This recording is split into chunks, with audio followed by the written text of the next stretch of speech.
Please look at here. I want everyone to take 1 minute and read about this.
Okay, now let's look at how we can recognize these functional groups: alcohols, phenols, thiols, and ethers. Alcohols contains a functional group where carbon is attached to hydroxyl. When a simple carbon is attached to hydroxyl group, we call that functional group alcohol. When a benzene ring is attached to OH, when a benzene ring is attached to OH, then it's called phenol. When you replace this hydrogen in alcohol with carbon, then it becomes ether. So let me show you guys on the whiteboard how it looks, ether. For some reason, they never showed ether there. So this is alcohol, C carbon attached to OH, hydroxyl is alcohol. This can be one carbon or chain of carbons, it doesn't matter. This is alcohol.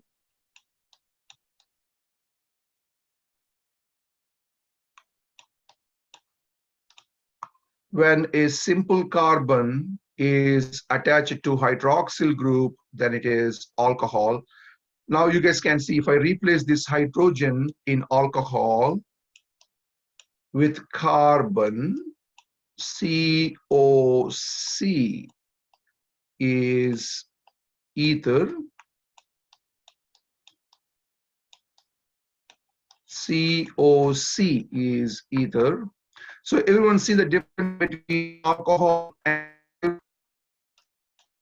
if the brain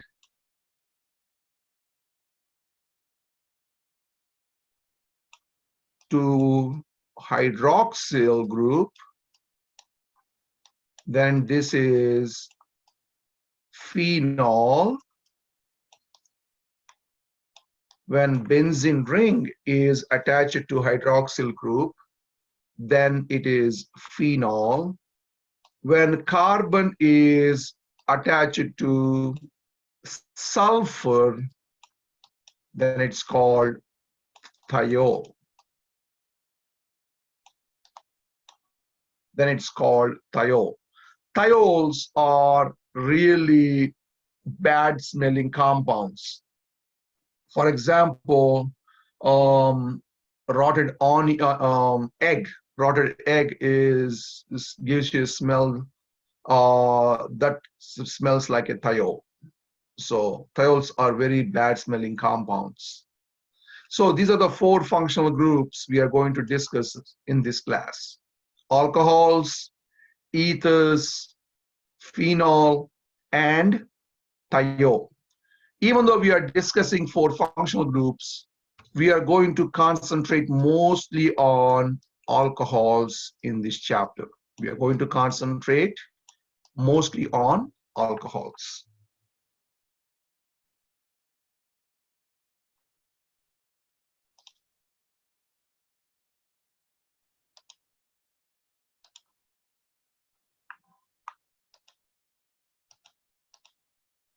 If you guys have any questions, you guys can send me through chat at any time.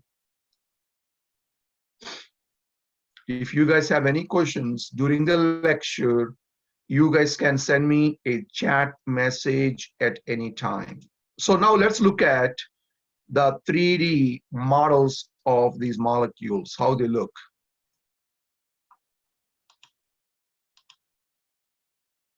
Now please look at here, alcohols. Please look at here, carbon has 3 hydrogens. Carbon has 3 hydrogens attached to OH. This is a benzene ring with OH. This is the 3D structure. If you have models, you can build these structures. And this is your thiol. Thiol here is carbons attached to sulfur. So this is our condensed structure, and these are our line structures. Everyone see that? So the end of a carbon, end of a line represents a carbon. So we have a carbon here. So this is alcohol.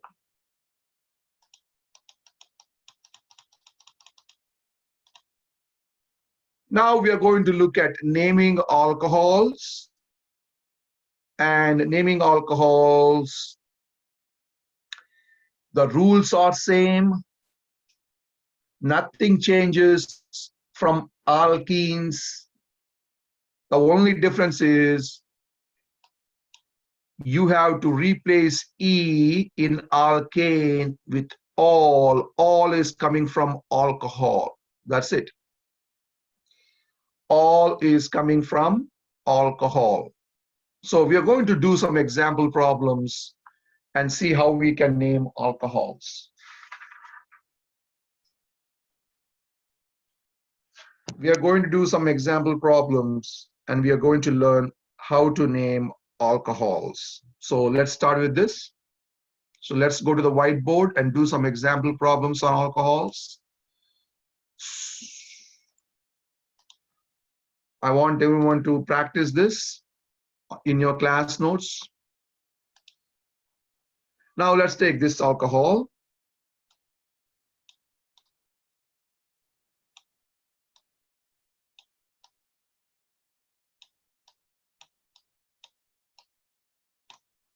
So the basic rule is, again, same. Find the longest carbon chain. It doesn't change.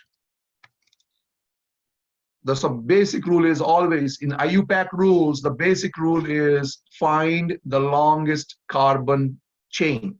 So this is my longest carbon chain.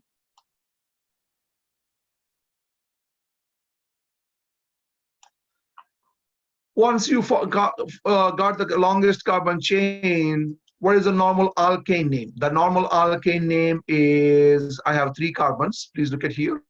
1, this is 1, this is 2, and this is my 3rd carbon. And some of you are thinking, sir, we have a carbon here. No, we don't have a carbon here. This is attached to OH, not carbon. So I have only 3 carbons in the longest chain. When I have 3 carbons, what is the normal alkane name? Normal alkane name is propane. If you have 3 carbons, the normal alkane name is propane. But this is not propane. Why this is not propane? Because carbon is attached to OH. If carbon is attached to OH, it's alcohol. So if it's alcohol, what is the rule? Replace E in alkane with all. So that's exactly what I'm going to do. So let's replace this E in alkane with all. Then it becomes propanol. Propanol. Now, this alcohol can be any one of these carbons. So we need to start numbering. We need to start numbering carbon chain from the end close to the OH group. We have to start numbering the carbon chain close to the OH group. Why we have to do that? Because we have to find the location of OH. Here, this is carbon 1. Why this is carbon 1? Because this is close to this OH. So this is carbon 1, this is carbon 2, and this is carbon 3. And the location is 1. Sometimes people use 1 propanol or simply propanol. It doesn't matter. I told you guys before, you can use 1 or you can ignore 1, placing 1.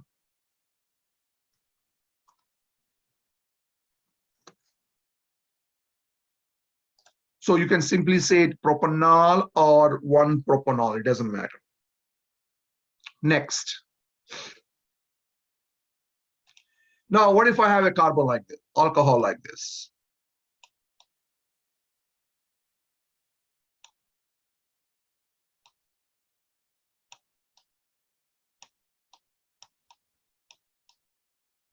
Can you guys name this and send me the answers through the chat?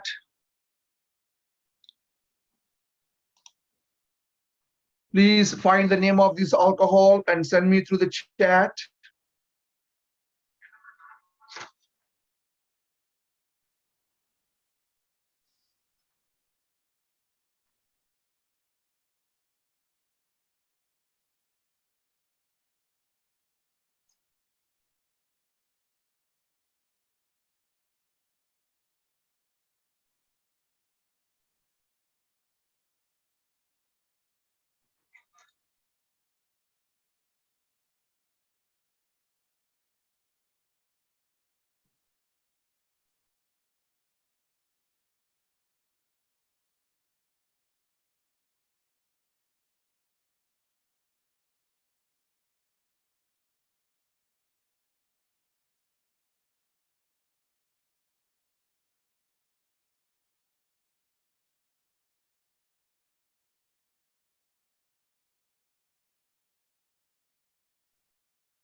Yes, a lot of you are sending answers. Please, everyone, send answers. Yes, the name of this compound is 2-butanol. So let's look at here.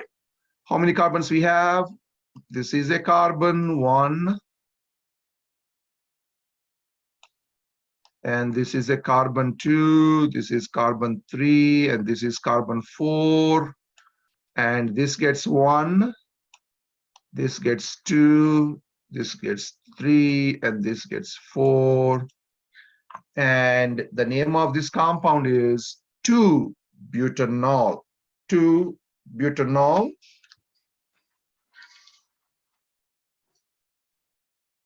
Now, what is the name of this compound?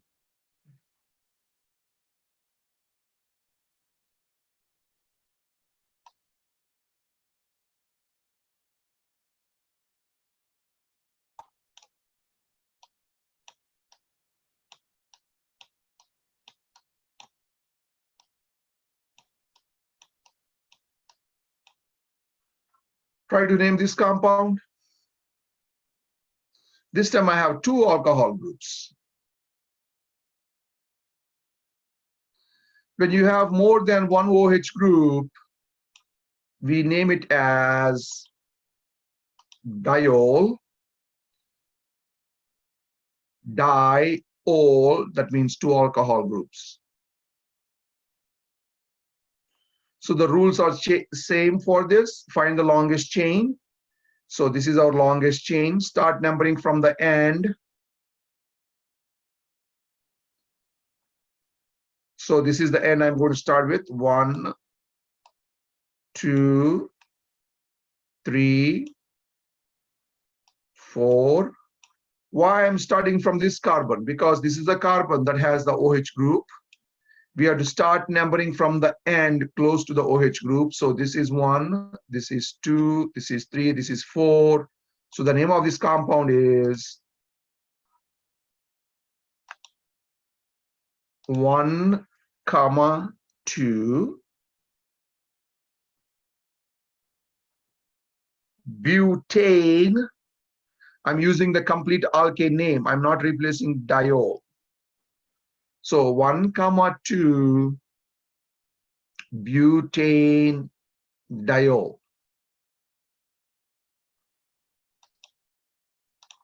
So because we have two OH groups, we have to give the location of both OHs. We have to give the location of both OHs. One OH is on 1, the second OH is on second carbon. So it's 1, 2. I'm not replacing E because when you have more than one OH, we name it as diol, triol, tetrol, and so on. So to have the continuance of name, we don't replace E. We just use complete alkane name and then all diol. In this case, it's diol.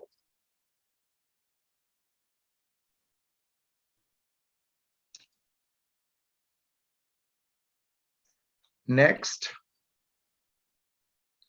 what if we have substituents? It's the same thing, nothing changes. You guys can see organic chemistry is very easy subject. And we spend a lot of time on chapter 1 because of this reason.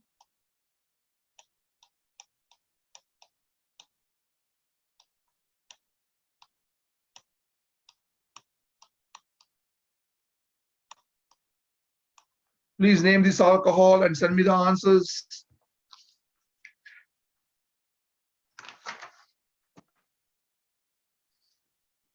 Please name this alcohol and send me the answers through chat.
Please everyone name this compound and send me the answers through chat. Rules are same. Find the longest carbon chain. And if you have substituents, place them in alphabetical order.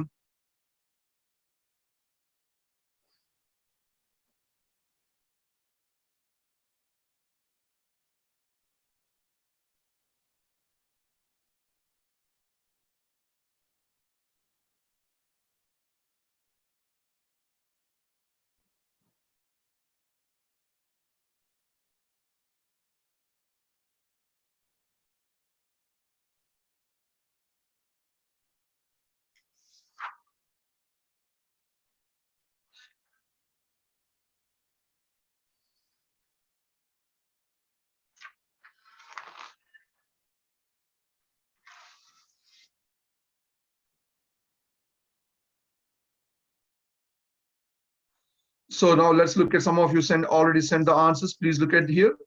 So the longest carbon chain is this. This is my longest carbon chain. So now we need to start numbering from the end close to the substituent. Not to the substituent, but because this is alcohol, alcohol is a main functional group, we have to start numbering from the end close to the alcohol. This is carbon 1. This is carbon. This is carbon. This is carbon. And this is carbon. So this is 1. This is 2. This is 3. This is 4. And this is 5.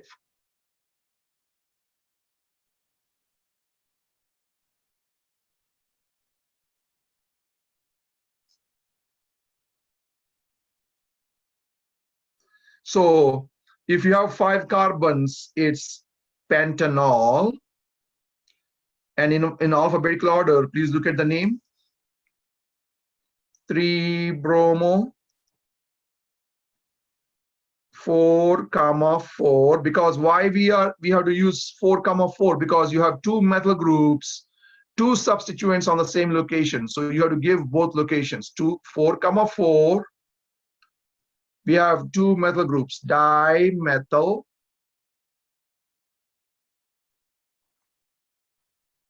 pentanol. 3-bromo,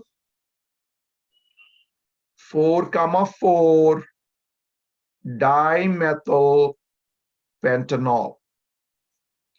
This end is not a carbon. Why? Because this is attached to OH. That's attached to OH.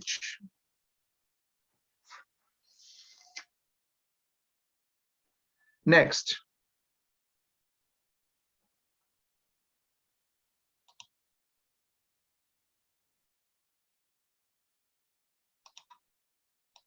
If a cyclic ring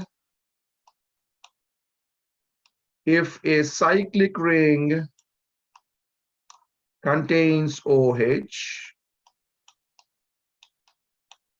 the name of this compound is cyclo. We have to use the prefix cyclo, and we have 6 carbons in a ring, so cyclohexane. But this is not ane, so we have to replace E with all. It becomes cyclohexanol. Cyclohexanol. What about this compound?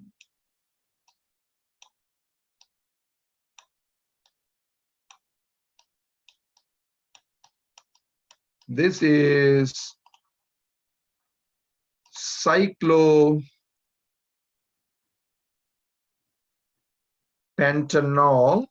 and so on. So you guys can see the naming is exactly same, except we have to change the alkane name. We have to replace E in alkane name with all alcohol. With all alcohol. That's it. Now, what if we have substituents?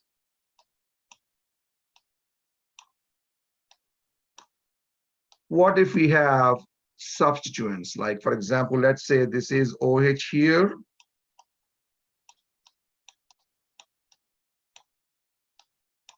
And I have this. So let's say we are trying to name this. Now, clearly you guys can see this is cyclopentanol. This is cyclopentanol, but we have to start numbering this ring. Where we have to start numbering this ring? Well, what is the main functional group? OH. So this carbon gets 1 automatically. This carbon gets 1. Now, you can go counterclockwise or clockwise, but we know in rings, the substituents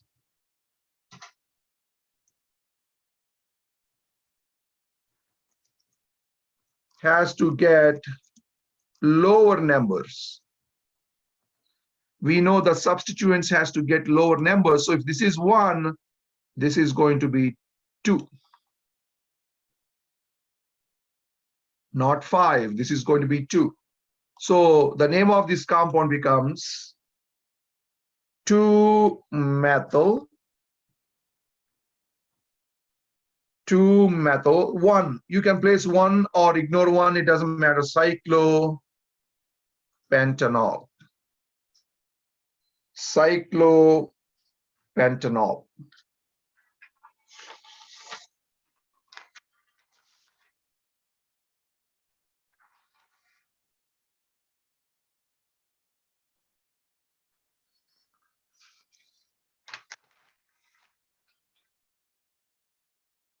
Now,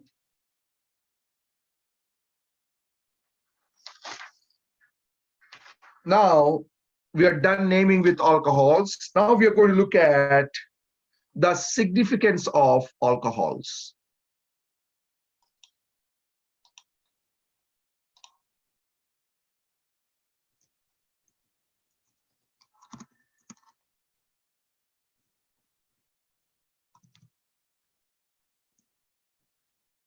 So the simple alcohol is this alcohol.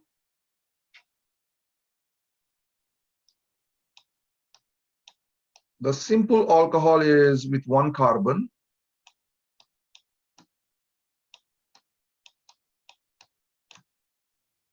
This is called methanol. Meth means 1 carbon. So this is methanol. And the other simple alcohol is this, CH3, CH2, OH. And this alcohol is called ethanol. Ethanol. Now, if you guys are looking at this alcohol,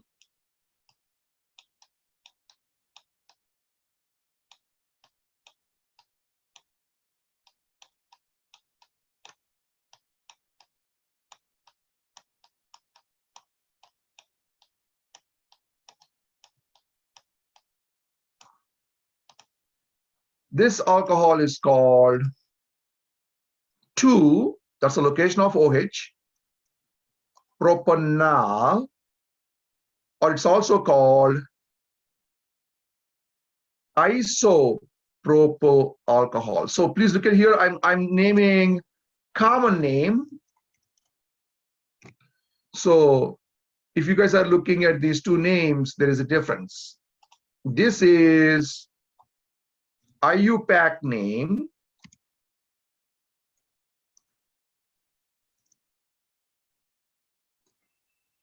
IUPAC name.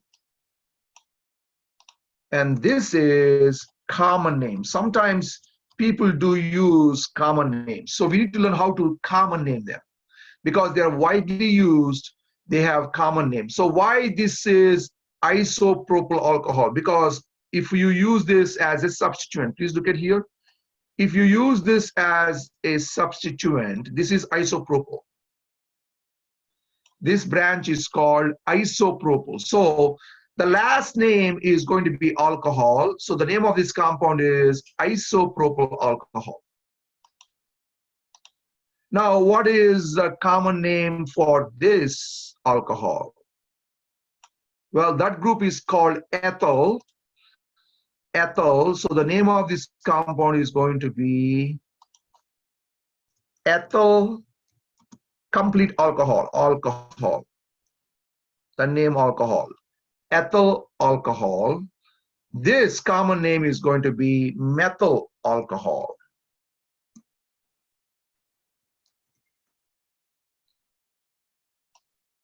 Because that's a methyl group. CH3 is called methyl group. CH3 is called methyl group. So this is your IUPAC name.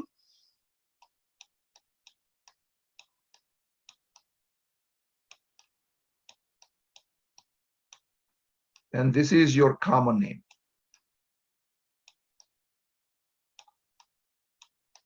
Common name doesn't exist for all compounds. Common name are only for simple compounds. These are the very well-known compounds widely used for a lot of applications. So they have a common name. This is methyl alcohol.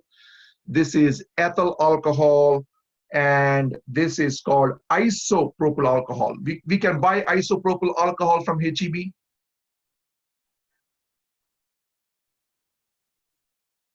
So now let's look at, if you guys have any questions, please send me a chat message.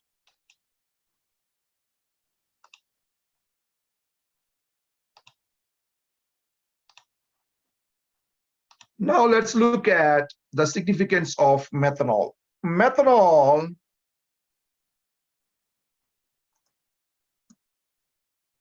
is used in paint removers.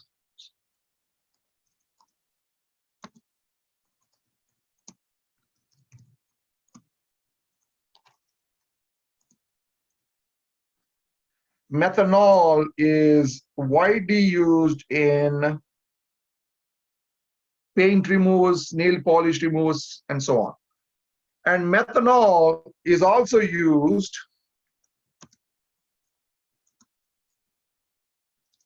to make plastics. So they use them to make plastics, medicines, and fuels. For example, if you think about car racing, in car racing, it is used as a fuel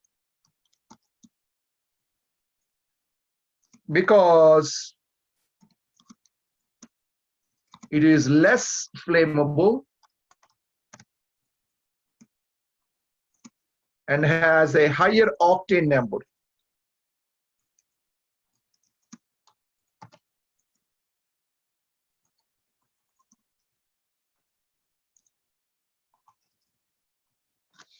So this is one of the reasons why methane is used in car racing as a fuel, because it is less flammable and it has a higher octane rating than gasoline.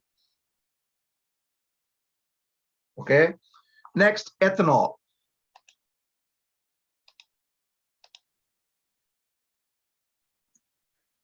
Now, if you guys are thinking about ethanol, ethanol is well known for a long time because it's a drinking alcohol. Yes, this is what we drink. And you guys can see, because of this alcohol, a lot of people lost their homes. It's a home destroyer. It even destroyed, if you think about 1800s, 1700s, it even destroyed kingdoms. It destroyed families. There are a lot of people who are addicted to alcohol. And even now, countries' economies will collapse without this alcohol. People will go crazy without alcohol. And you guys know alcohol effect on human life. Okay, it's an intoxicating product and usually made. How you guys think we are usually make them? Usually made, I told you guys, by fermentation.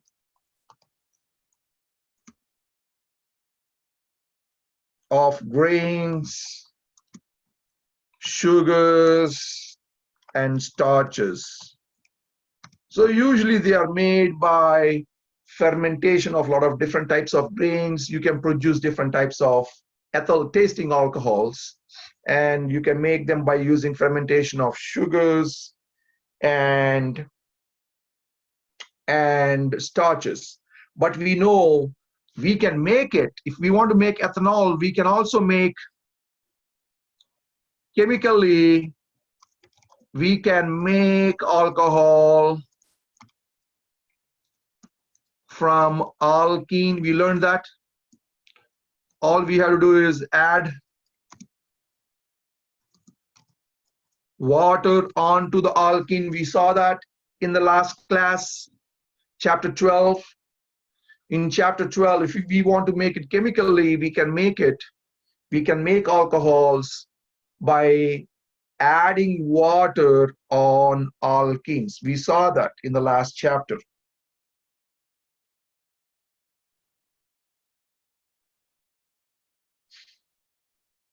And if you guys think about our fuel, if you guys think about our fuel contains 10% alcohol.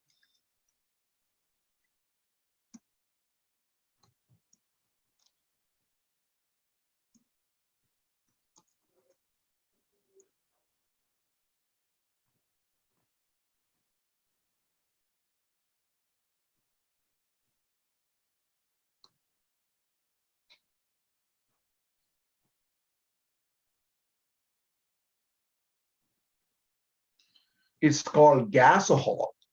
So we are not getting gasoline at gas stations.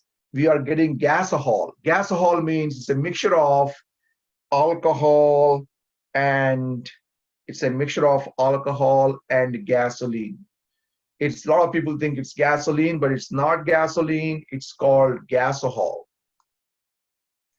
A mixture of alcohol and gasoline is called gasohol. So you guys can see there are so many applications of these alcohols. I want everyone to copy everything. Take 1 minute.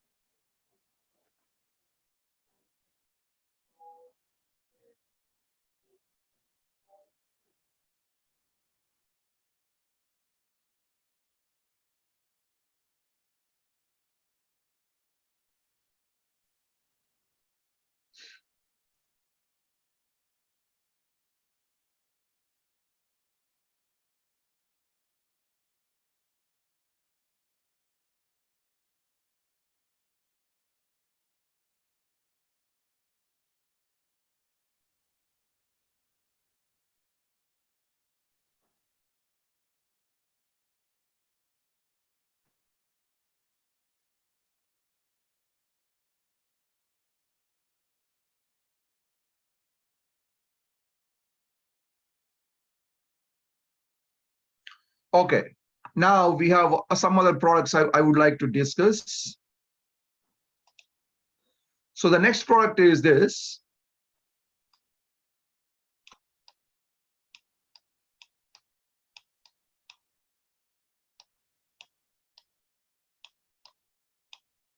This compound has a lot of applications. Can you guys send me the name of this compound through chat? Please name this compound and send me the message through chat.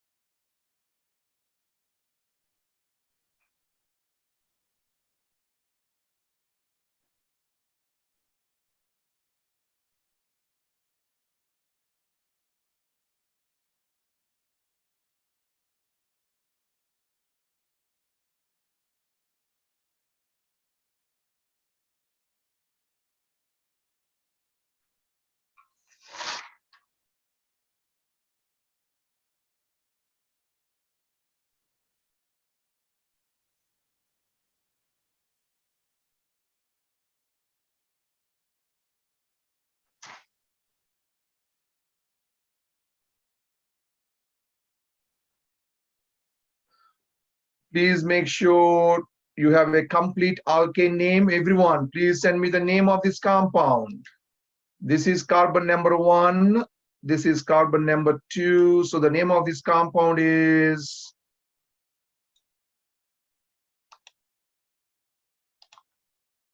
1,2 ethane. Complete alkane name, ethane. Because of 2 alcohol groups, it becomes diol. A lot of people are missing the locations. 1,2 ethane diol, and this is also called ethylene glycol. This is also called, I want everyone to remember this common name, 1,2 ethane diol is also called ethylene glycol. So if you guys remember about ethylene glycol, it is used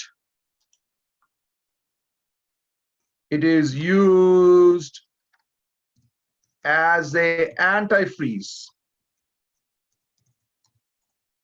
Because why we are using as an antifreeze? Because it raises the boiling point of water, so the water doesn't evaporate, and it decreases the freezing point.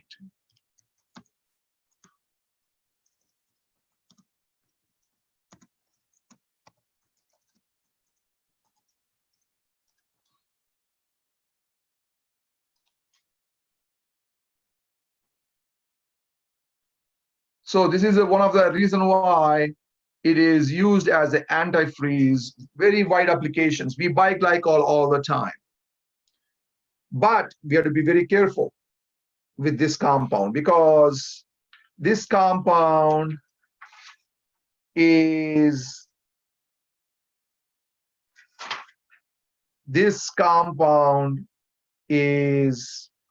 very dangerous. This compound is very dangerous. So what happens if someone inhales or drinks this?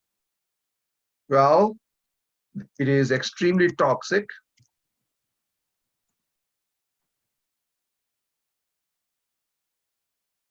And causes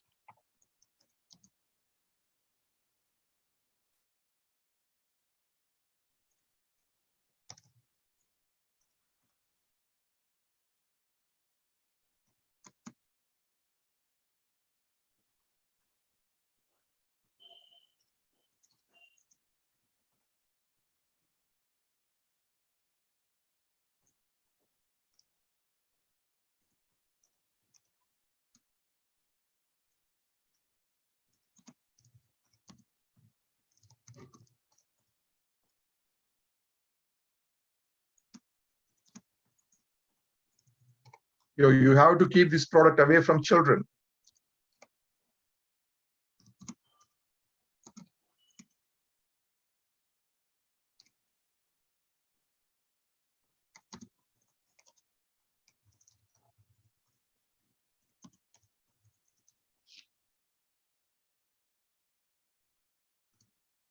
So you guys can see it contains a sweet taste. Because of this taste, it's attractive to pets and children, and it must be carefully stored. Well, how do we know we have to use diol? Di means two alcohols. So you have OH1 and OH2. If you have more than one OH, we have to use diol, triol, tetrol, and so on. If you have only one OH, just O. Like for example, this compound is just ethanol. That's it. This compound is ethanol because I have only one OH. So if you have only one OH, you're using all. If you have more than one OH, here in this case I have two. What if you have three? It's triol, and so on.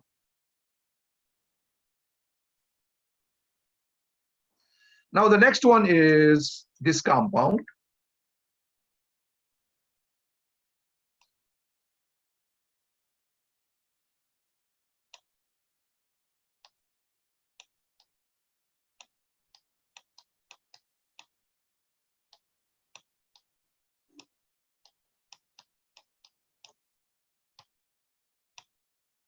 Please name this compound and send me the Please name this compound and send me the message. Name this compound. This time I gave you guys three OHs.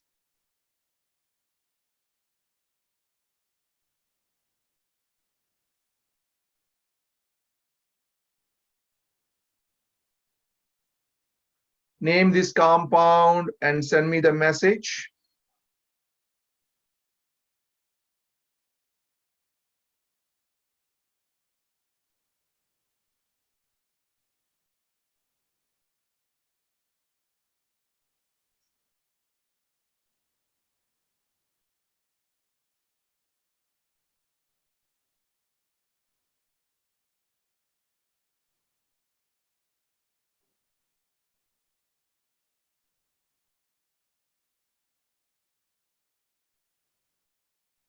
Name this compound. Just look at here. Naming this compound is very easy. This is a carbon here.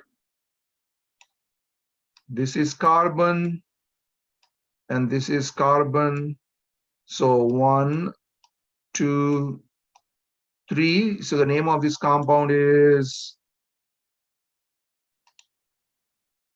yep, 1, 2, 3, propane triol. Why this is triol? Because this time you guys can clearly see we have 3 carbons and with 3 OHs. All of those 3 has OHs, so it's called triol. This compound is also called glycerol. Please remember these common names. Glycerol, or it's also called glycerin.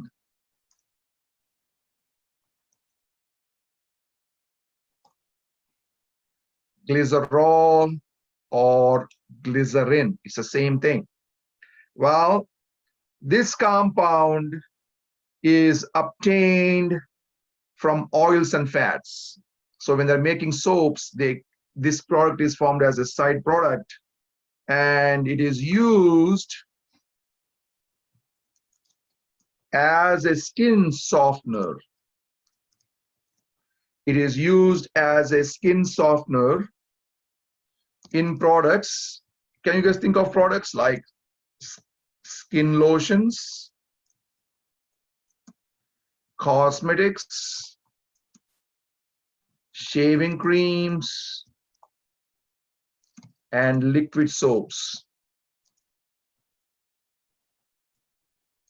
So this compound is also 1, 2, 3 propane triol is also called glycerol or glycerin, and it is used in products such as skin lotions, cosmetics, shaving creams, and liquid soap. So you guys can see the significance of alcohols. These are very useful compounds, and you guys has to know how to name IUPAC name and common name. Common name is just using the carbon chain as a substituent.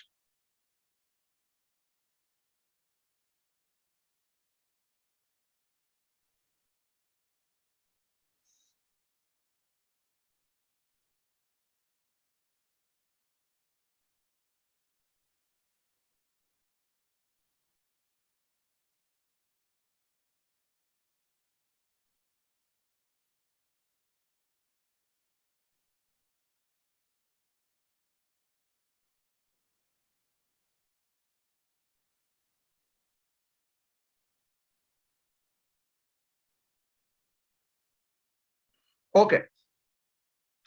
Now, can I erase this? Can I clear this? Now we are going to learn naming phenols. Can I erase this? Please send me the chat message. Can I erase this? Okay.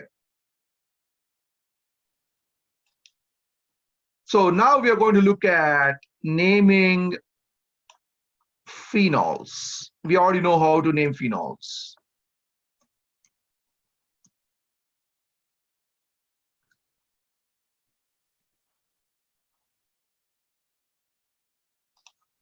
Well, this is phenol, a benzene ring,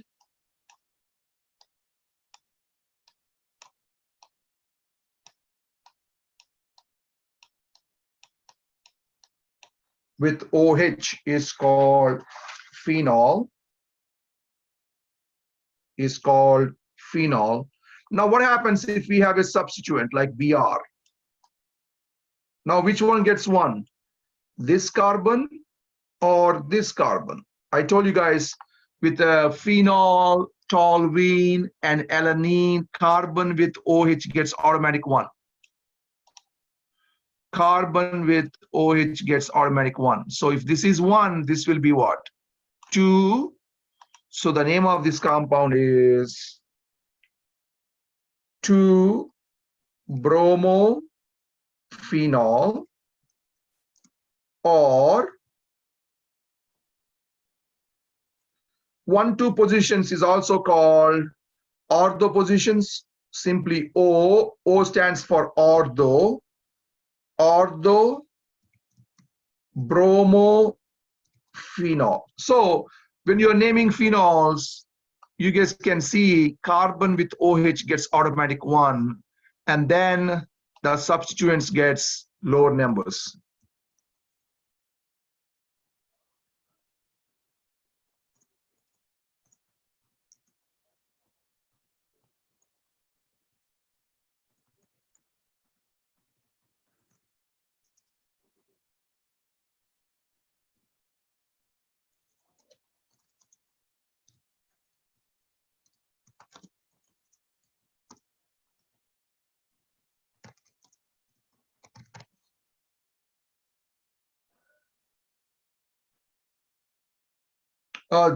Two simple basic rules. Carbon with OH gets number 1. We saw this in the last chapter. Carbon with OH gets number 1. Remaining substituents has to get lower numbers.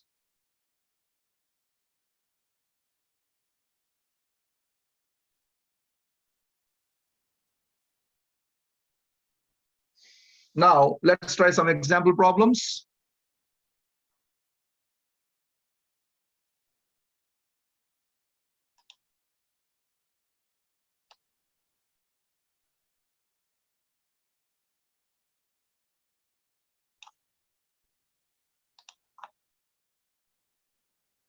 So what is the name of this compound?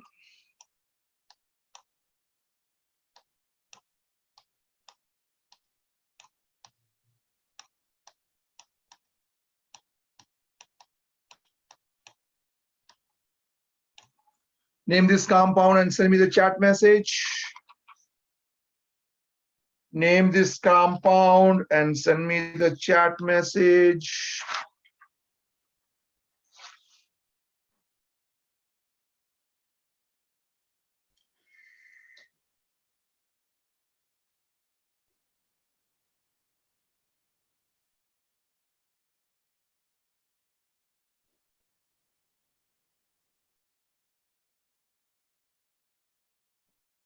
Name this compound and send me this chat message.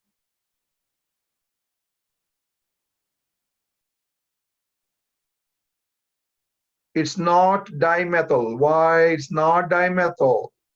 What is this group called? It's phenol, it's E. A lot of people are getting confused on substituents. What group is this?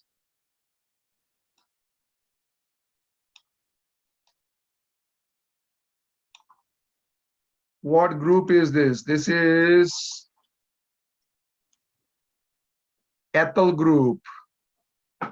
Ethyl group. So the name of this compound is 3-ethyl 3-ethyl phenol. 3-ethyl phenol, because this carbon gets 1 and this carbon gets 3, so it's 3-ethyl phenol. Or what is the other name? What is the other name? 1,3 positions is also called what positions?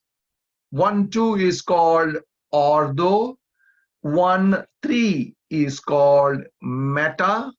1,4 is called para on benzene ring. So this is meta position. So M ethyl phenol. You guys cannot forget this. On benzene ring, only on benzene ring,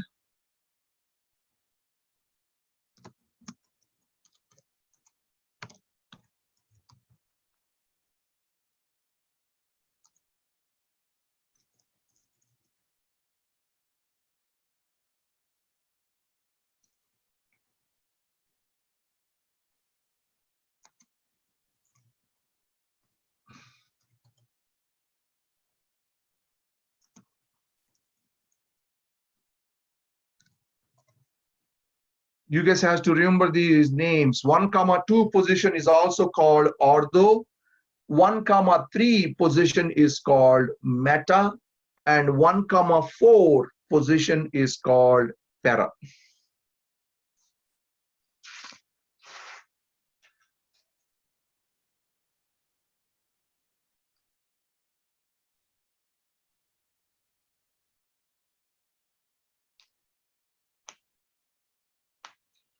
Now, I'm thinking about applications of this phenols. Let me give you an example for application of phenols.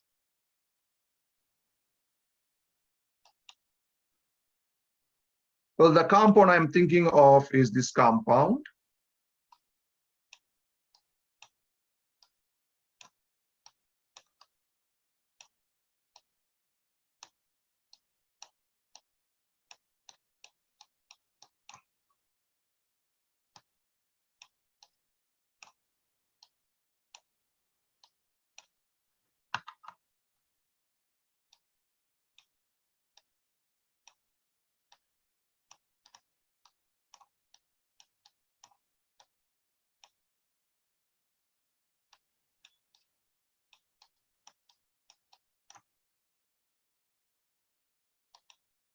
This compound is called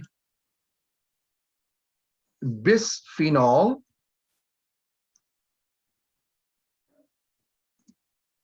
abbreviated as BPA. You guys heard about BPA. You guys heard about BPA. Is used in baby bottles.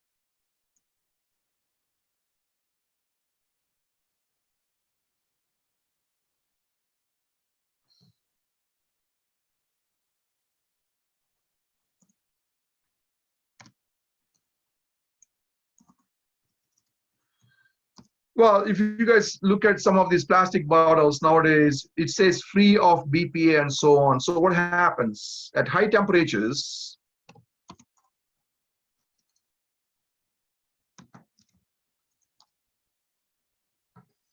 At high temperatures,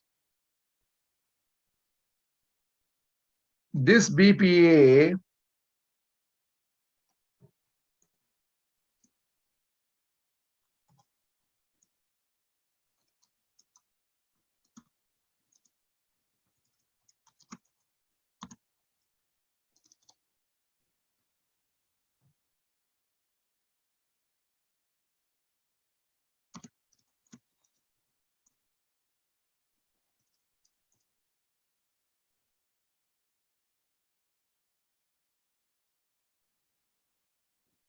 this BPA can leach from the bottles into the baby milk.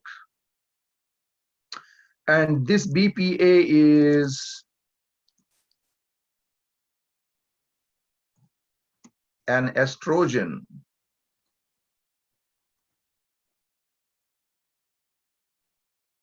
So there are concerns about the effects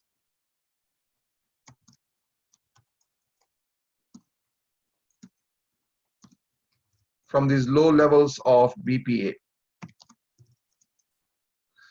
That's the reason why you see on plastic bottles, nowadays it says BPA free, especially baby bottles. So when you're buying baby bottles, make sure it says BPA free.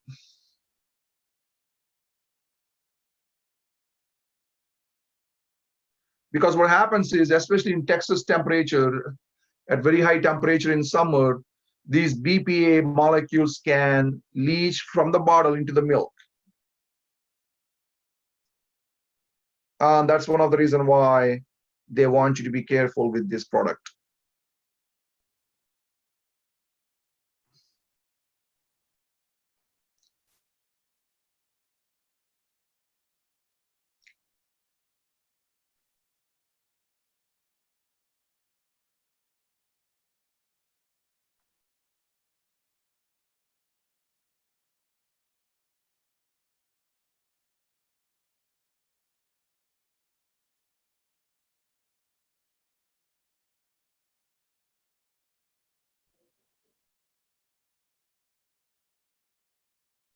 Okay, next, naming thiols.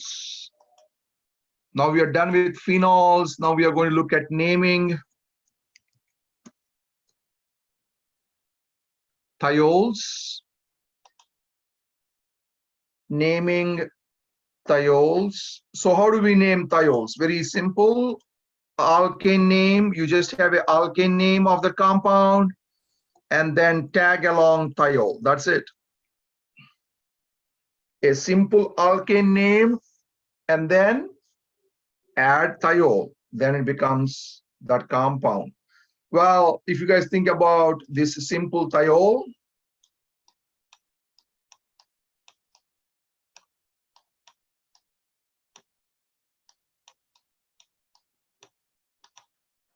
the name of this compound is, when you have only one carbon, what is the alkane name? Alkane name for one carbon is methane,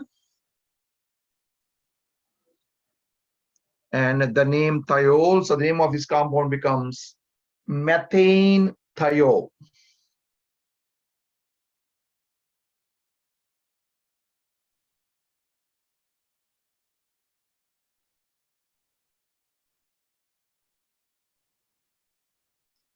Methane thiol.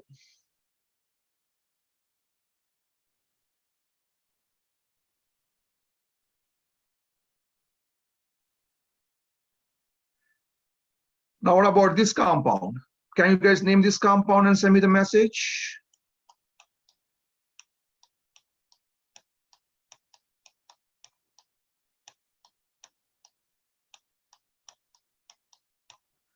Name this compound and send me the message.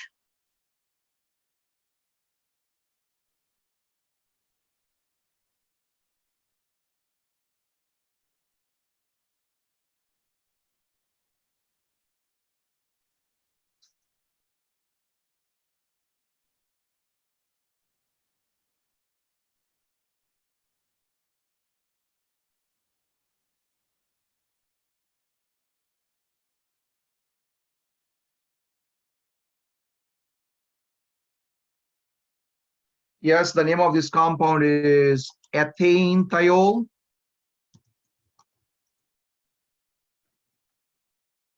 Ethane thiol. Now what about this compound?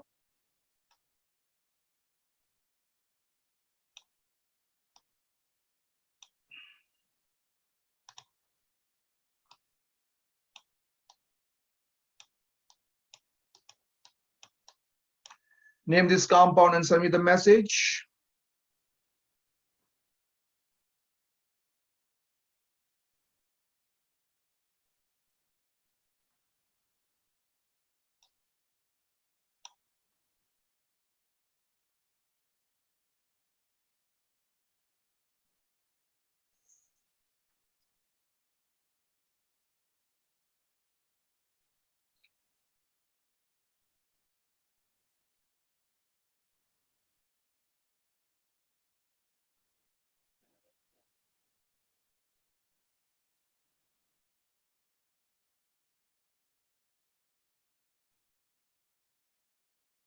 Yes, yes, yes, yes. A lot of people got it right. So the name of this compound is 2-butane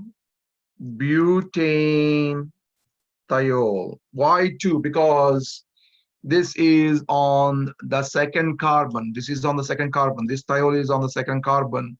So this is 1, 2, 3, 4. If it's not on the 1, you have to give the location of this thiol. Yes, location of this thiol. So let's look at some applications of these thiols. Now we all know how to name thiols. Very easy to name thiols. What about this one? I'm going to see how many people can do this.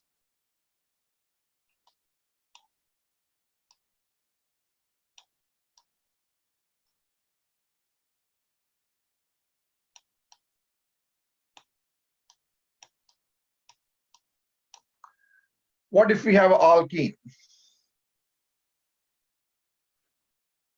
So let me give you a hint. This is going to be 1, and this is going to be 2, and this is going to be 3.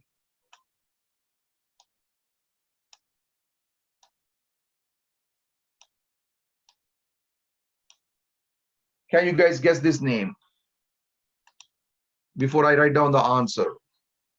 What if you have a double bond in the carbon chain? What if you have a double bond in the carbon chain? Yes, most of you are getting right, but you guys are missing the locations of a double bond. You guys are missing the location of a double bond. So the name of this compound is 2-pro, not ane this time, ene, propene, 2-propene, and where is the thiol on 1? 1 thiol. Well, you can place 1 or you can ignore 1. You can place 1 or you can ignore 1. So the name of this compound is 2-propene. Ene is for double bond. So it's 2-propene, 1 thiol. This is the smell of garlic. So when you guys are smelling garlic, you guys are smelling 2-propene, 1 thiol. 2-propene, 1 thiol. So you guys can see the applications of this compound. We are going to look at some applications of these compounds. 2-propene, what is that 2 indicates? The location of double bond starting location. It's a double bond starting location. So it's a 2-propene, 1 thiol.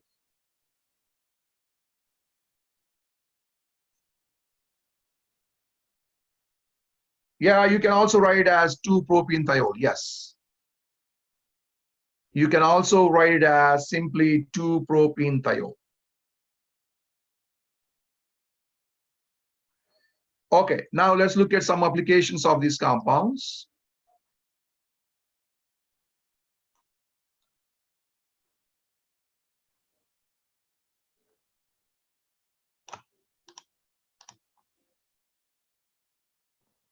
Thiols have strong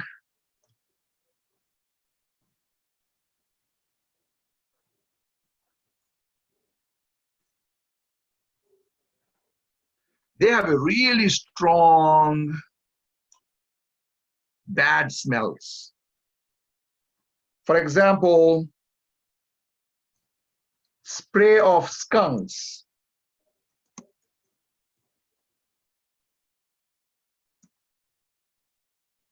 contains a mixture of thiols.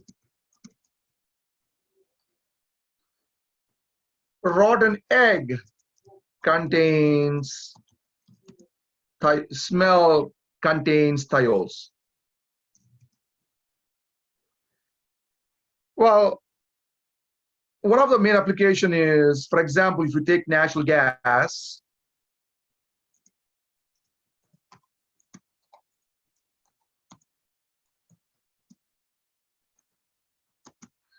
to detect natural gas leak, a small amount of thiol is added to natural gas.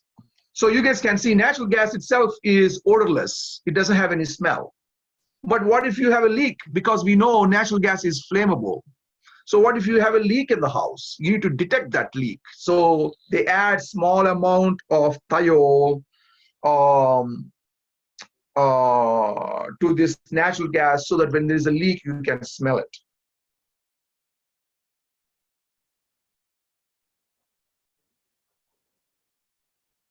Okay. So can I say sulfur containing compound? Sulfur means carbon sulfur bond. In thiols, we have carbon sulfur bond. They are strong smelling compounds. They are small smelling compounds. So these are some of the applications of these compounds.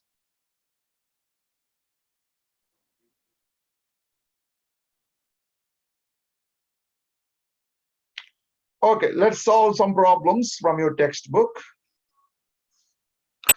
Please open page number 473. I'm going to send you guys a chat message.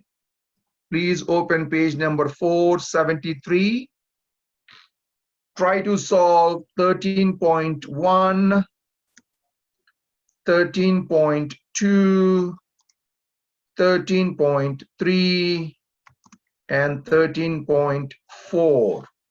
This time I'm giving you guys even numbers to get you guys more practice. So 13.1, 13.2, 13.3, and 13.4. Once you guys are done with this, we can start naming ethers, because ethers are a little bit different in naming. That's the reason why I'm not including these in here. So I want you guys to first solve these problems. You have 10 minutes. Page number 473, 13.1, 13.2, 13.3, and 13.4. You have 10 minutes. Please start solving these problems.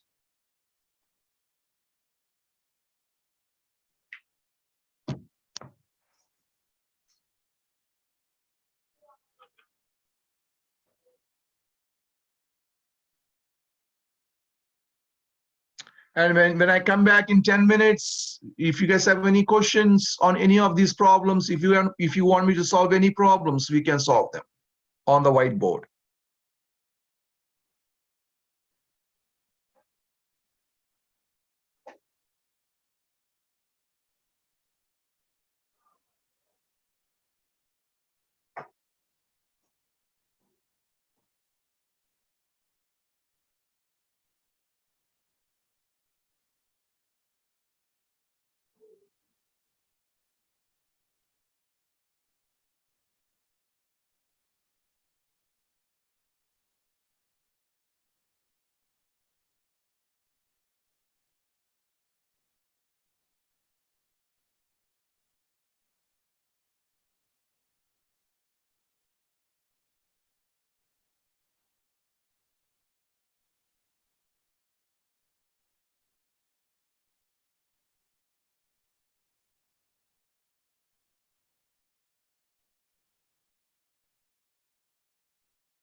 Okay, are you guys done? Or you need more time? Please send me the chat message. Are you guys done or you need more time? Please send me the chat message.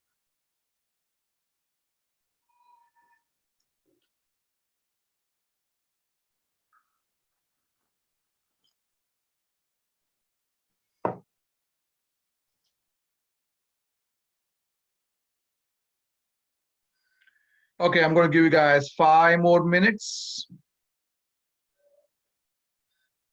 5 more minutes. Please try to solve and finish these problems. And if you guys have any questions, you guys can ask me at any time. You guys can just ask me at any time. So after 5 minutes, if you guys have any questions, we will solve some problems.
Okay, guys, are you guys done?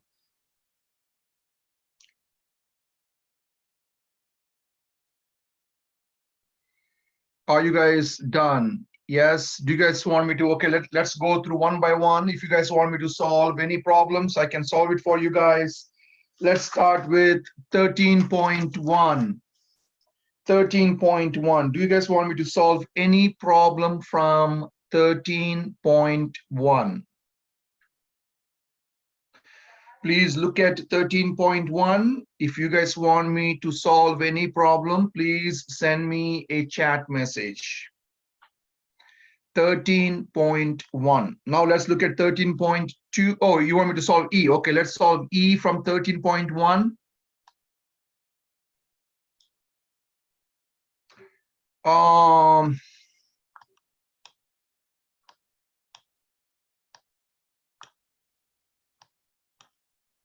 I'm solving 13.1.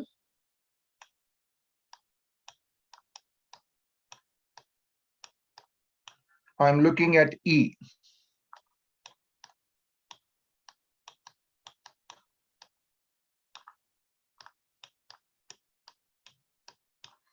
So clearly you guys can see this carbon gets 1 and this carbon gets 3. So the name of this compound is 3-fluorophenol or metafluorophenol or metafluorophenol. Next, 13.2. Do you guys have any questions in 13.2? 13.2. Do you guys want me to solve any problems from 13.2? Okay, 13.2E. Let's solve again 13.2E.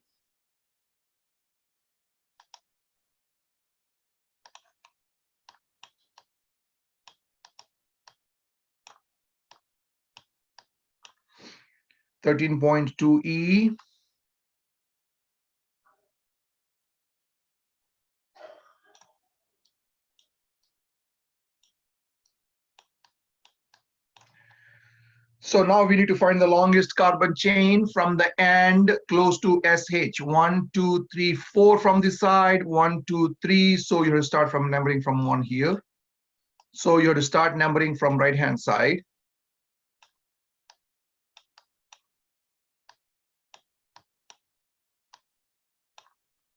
So the name of this compound is 3-hexane, complete alkane name, and thio.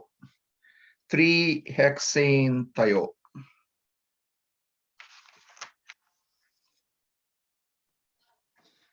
Next, 13.3. You guys want me to solve any problem from 13.3? Please look at 13.3. If you are confused anywhere, please let me know.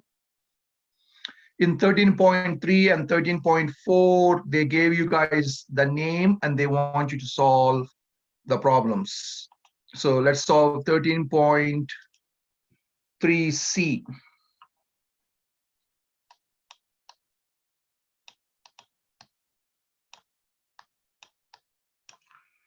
13.3C, you have a name. Let's write down the name. 2-methyl 2-butanol. So I'm going to do the line structure. Butanol is, but means how many carbons? 4 carbons. So I'm drawing 4 carbons. But is 4 carbons. So 1, 2, 3, 4. So you have 4 carbons. And now on the second, I have to place all. So on the second, I am placing all. On the second, I have a methyl group. So on the second, this is my second carbon. I am placing a methyl group. That's it. So 2-methyl 2-butanol. Any other questions in 13.3? Any other questions on 13.3? Okay, if you guys don't have any questions, let's move on to 13.4. Do you guys have any questions on 13.4? There are no answers for 13.4 even numbers in your textbook. For even numbers, there are no answers in your textbook.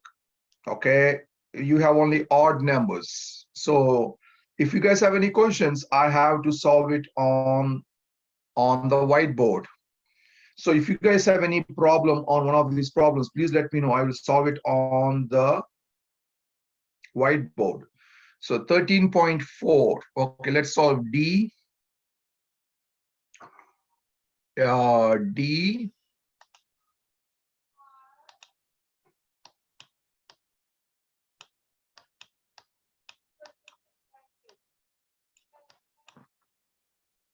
So we have ortho, bromophenol. So clearly you guys can see they want you to draw phenol. So let's draw phenol first.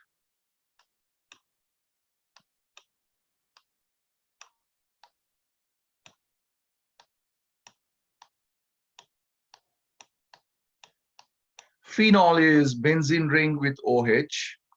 And on ortho means what? 1-2 position is called ortho. So if this is 1, on the second position, you have a bromo.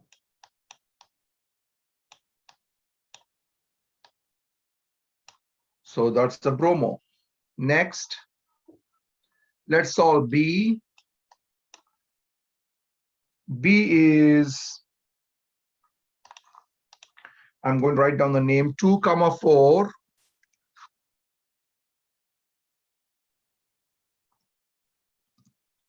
Dichloro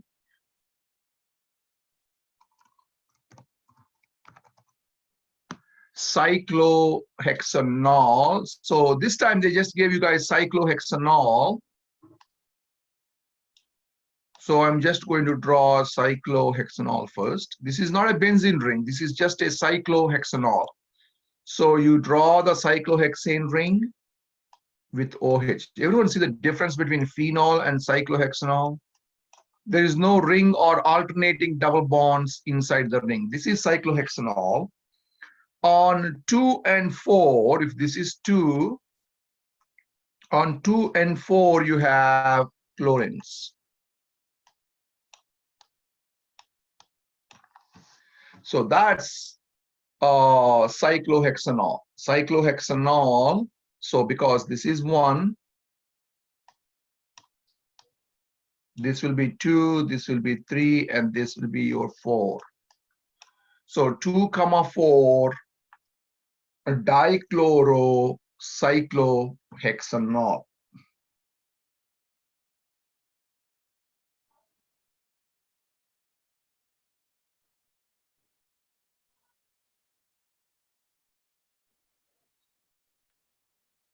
Okay, so we are done with this exercise. Now we are going to look at ethers. Naming ethers.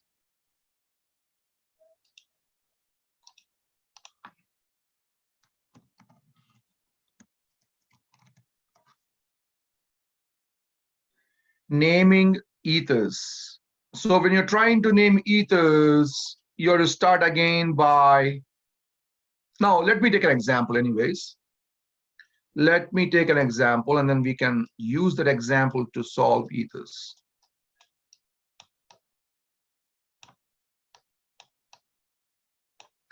Let's name this ether.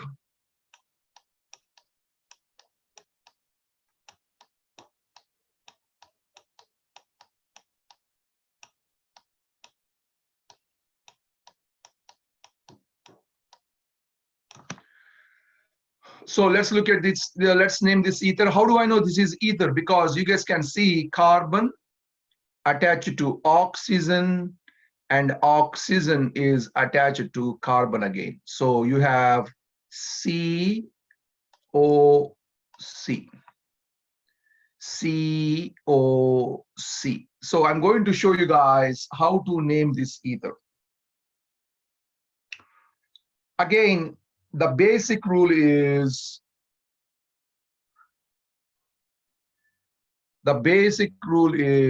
find the longest carbon chain. But the problem here is oxygen is breaking the longest chain. So I'm going to modify that rule. Find the longest carbon chain attached to oxygen.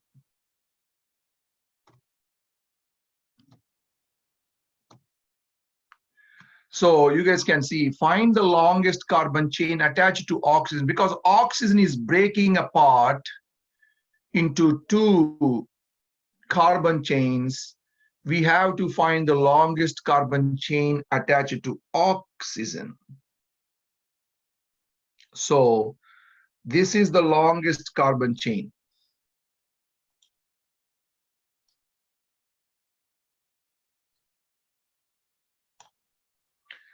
So once you got that, now the second rule is name the longest carbon chain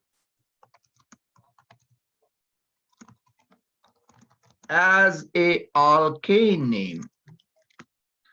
So you guys can see I'm going to name that longest carbon chain as a alkane name. So what is the alkane name of this? With 3 carbons, propane.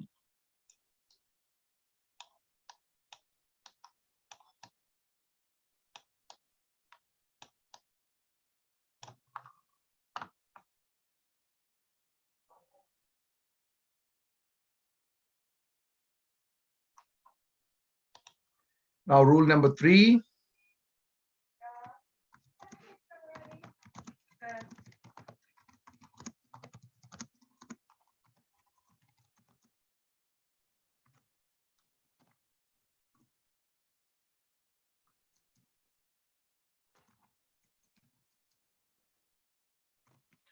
So I need to talk a little bit about alkoxy groups, because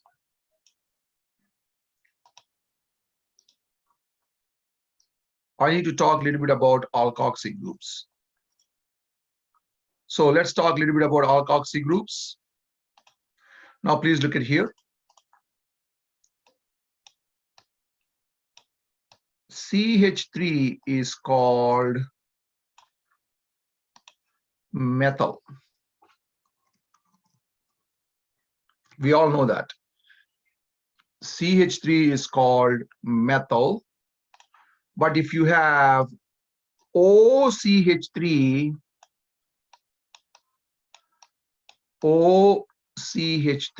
it's called methoxy. Everyone see how I'm changing alkyl group to alkoxy group? So if you have just CH3, it's methyl. With oxygen, with methyl becomes methoxy.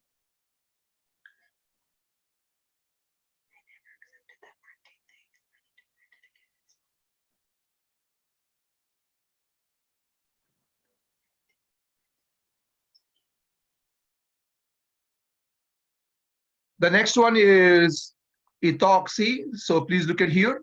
CH2, CH3 is called ethyl group.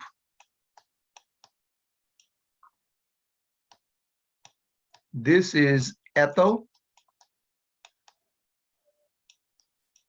Now, if I place oxygen in the front, it becomes alkoxy group, which is ethoxy. So basically, you guys can see ethyl with oxygen becomes ethoxy.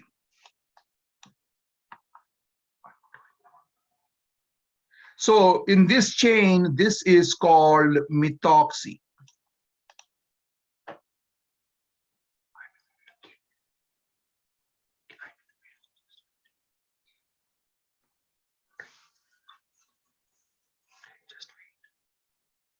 So the name of this is methoxy.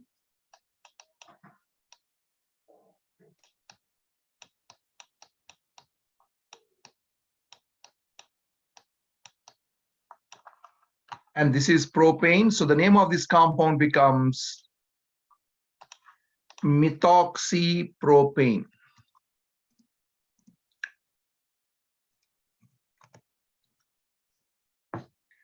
Methoxypropane.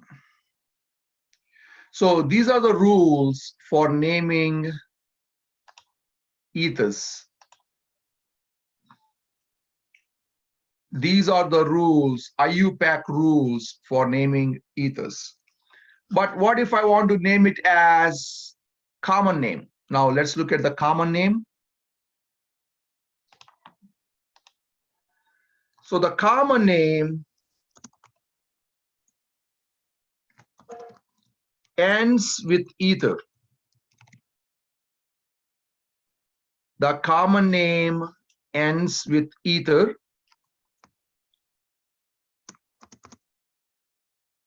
And carbon chains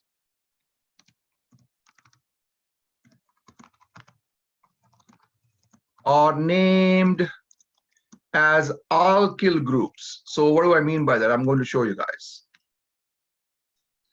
Common names are named as alkyl groups. So now let's name this alkyl. This name is, this common name of this compound becomes methyl. Everyone see that? On the left we have methyl, propyl, ether. So you guys can see this is a methyl group. This is a methyl group and this is a propyl group.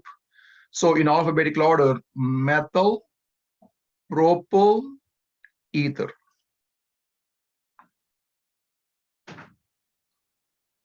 Methyl, propyl, ether. So this is your IUPAC name.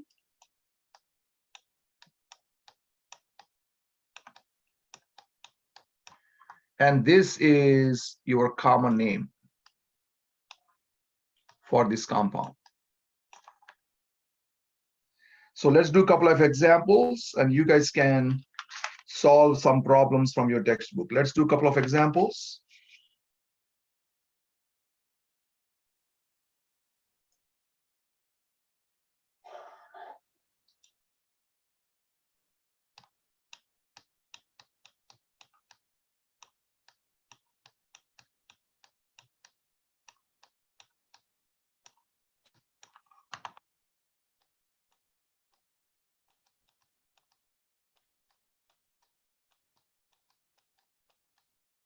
So let's name IUPAC name. So it doesn't matter. In this case, we have both chains which are same. So let's say this is our longest chain. The longest chain is this. So with 2 carbons, what is the normal alkane name? Normal alkane name is ethane. And the remaining part of the molecule becomes what? Ethoxy.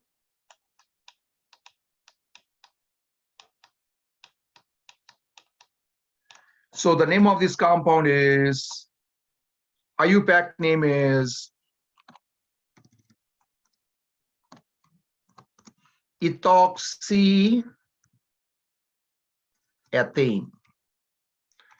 And the common name, what group is this? What group is this? This is ethyl group. CH2CH3 is called ethyl, and CH2CH3 is called ethyl. So the name of the common name becomes diethyl. Instead of calling it ethyl, it's a redundant. So can I just say diethyl ether? So the IUPAC name of this compound becomes ethoxyethane. Oxy for oxygen, eth for 2 carbons. So it's ethoxyethane.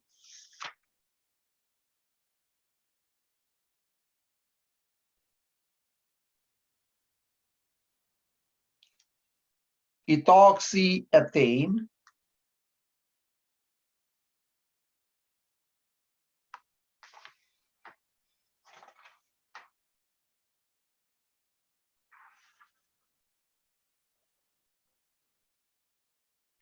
and the common name is diethyl ether.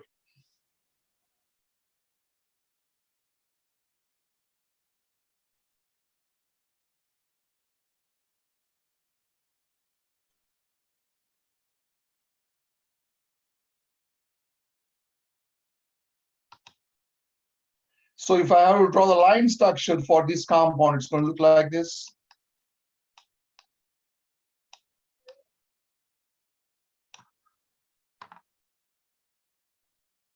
So CH3 is here, CH2 is here, CH2 is here, and CH3 is here. It's the same molecule.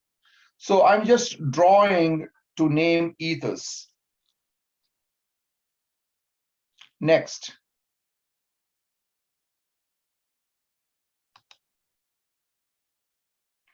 Can you guys try this name?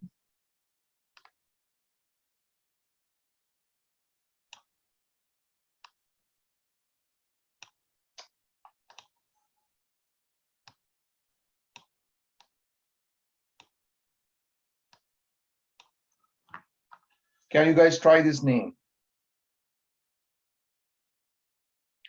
There is no common name for this. There is only IUPAC name. Common names are only for small compounds, well-known compounds. Can you guys please try to name this compound and send me the chat messages?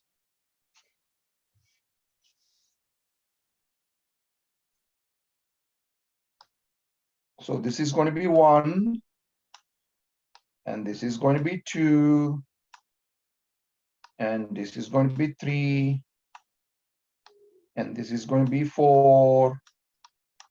So that's my longest carbon chain, and this is a methoxy group. And the methoxy group is on the second carbon. So the name of this compound is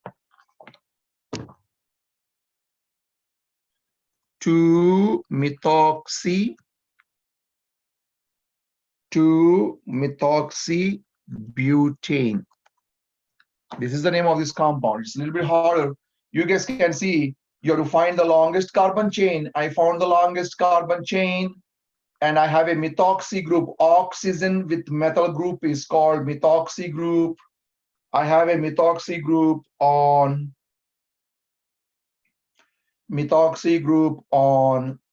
second carbon. So the location becomes 2-methoxy butane.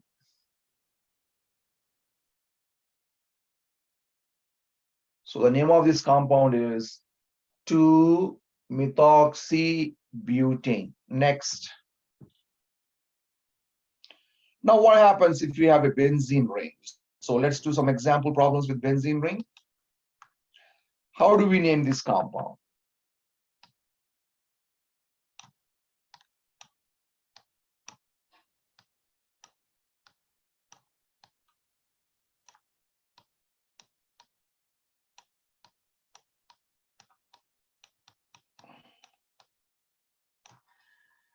So if you are to name this compound, clearly you guys can see this is the ether, COC. This is the ether.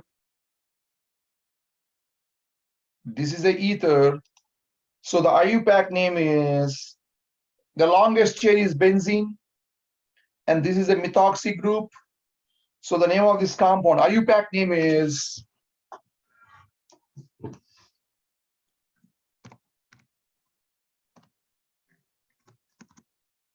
methoxy benzene. The IUPAC name is methoxy because this is the longest carbon chain. Benzene ring is the longest chain. So this is our longest chain. So benzene is our longest chain. So benzene, and this is methoxy group. So the IUPAC name becomes methoxy benzene. But now look at the common name. Common name. The common name is, the common name ends with ether, right? And we are looking at this group as a substituent. As a substituent, CH3 is called methyl. And benzene ring is called phenyl. You have to remember this. If you're using as a substituent, benzene ring is not called benzyl. There is a difference. Benzene ring is not called benzyl. It's called phenyl. So please remember that. So the name of this compound becomes methyl in alphabetical order, methyl phenyl ether, methyl phenyl ether. So if you're using as a substituent, benzene ring is not called benzyl, it's called phenyl.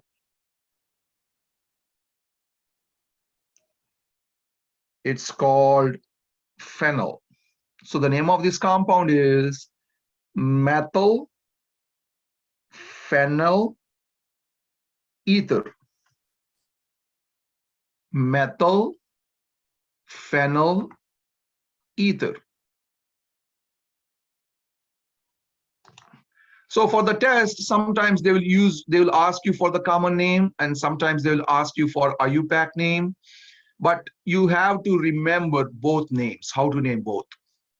Sometimes they may ask you what is the common name of the following compound in your exam, or sometimes they will ask you what is the IUPAC name of this compound. So you have to remember both, how to do this.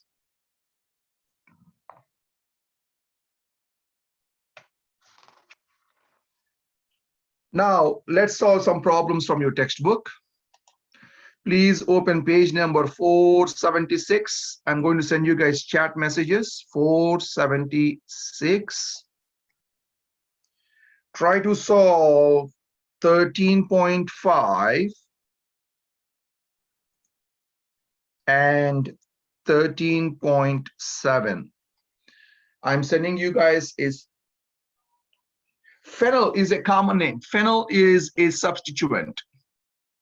Phenyl. So let me write down here.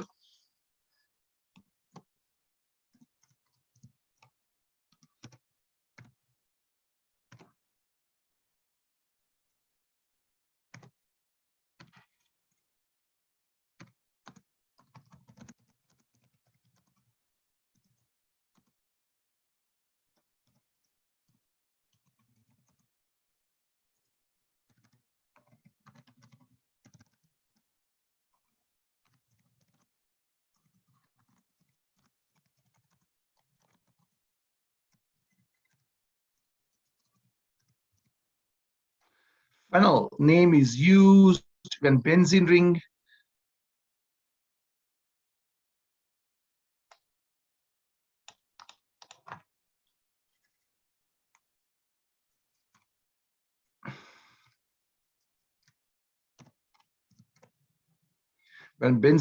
acts as a substituent. In this case, benzene ring is acting as a substituent. So that's the reason why I'm using phenyl.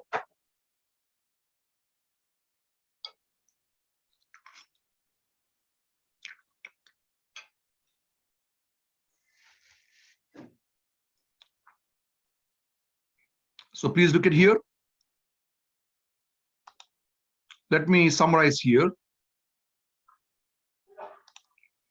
In IUPAC,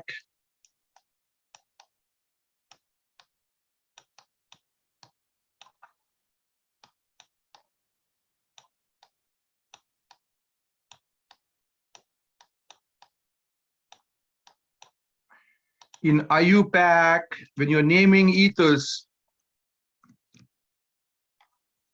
you're naming them as alkoxy-alkane.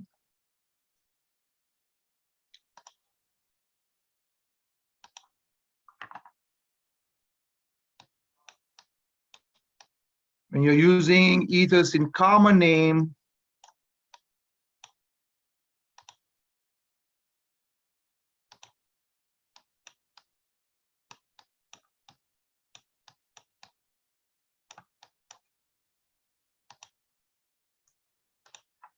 you're naming them as alkyl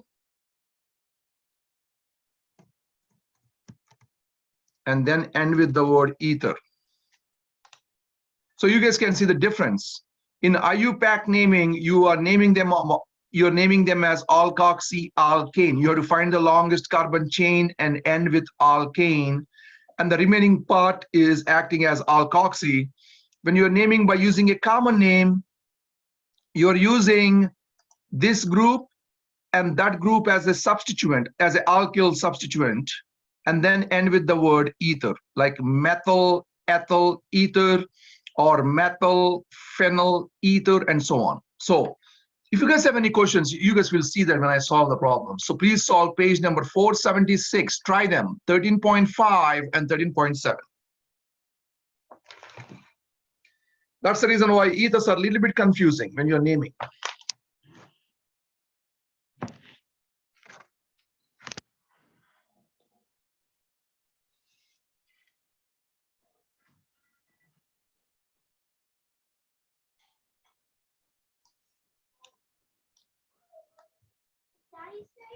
So let's look at this compound.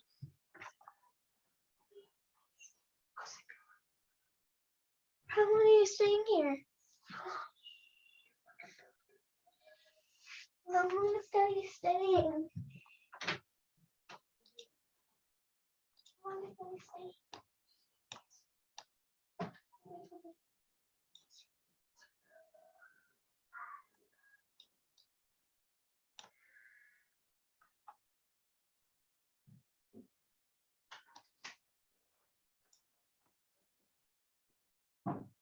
Daddy.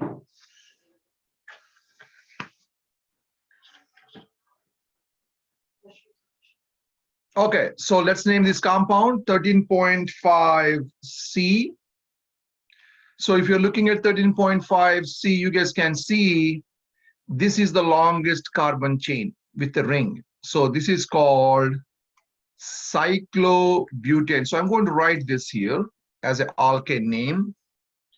It's a cyclobutane and alkoxy. The remaining part of the chain is going to be like an alkoxy. So this is one, this is two carbons with oxygen, it becomes ethoxy. So the name of this compound becomes, I'm writing on the underneath IPAC, ethoxy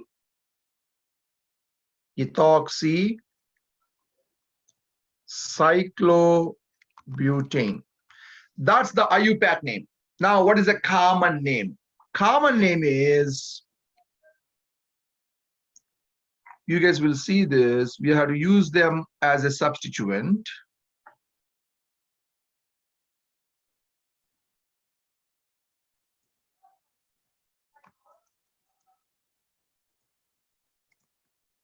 Butyl, cyclobutyl ether. If I'm using as a substituent, cyclobutane becomes cyclobutyl. So butyl, or sometimes they will write it as cyclobutyl, butyl ether. It's the same thing. So butyl, cyclobutyl ether.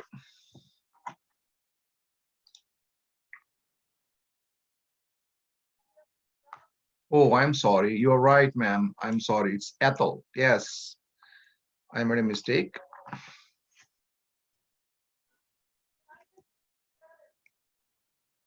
I don't know why I thought butyl. Cyclobutyl, ethyl, ether. Thank you. It's a cyclobutyl, ethyl, ether. It's cyclobutyl, ethyl, ether.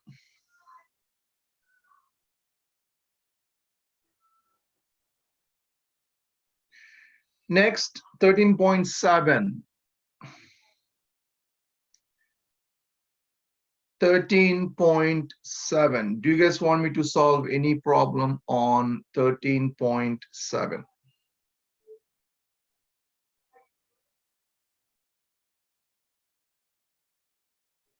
13.7b, let's solve B.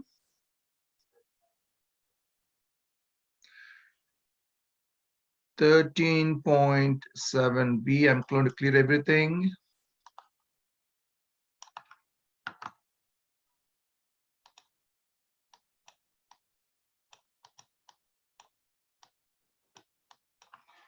13.7b is cyclopropyl.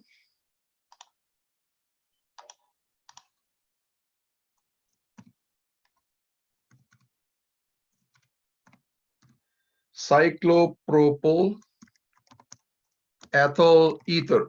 So you guys can see it's a ether, it's ending with ether, so they gave us common name. Everyone see that? Because it's ending with ether, I know immediately they gave us a common name. That means I would start with oxygen. On one side, I have ethyl group. So I'm drawing ethyl group. I'm sorry here. Let me draw it nice. That's ethyl group. And cyclopropyl on the other side of the oxygen. So cyclopropyl, propyl means 3 carbons, and it's a cyclic structure. So that's a cyclopropyl. So cyclopropyl on one side of oxygen and ethyl group on the other side of the oxygen will give you the corresponding cyclopropyl ethyl ether.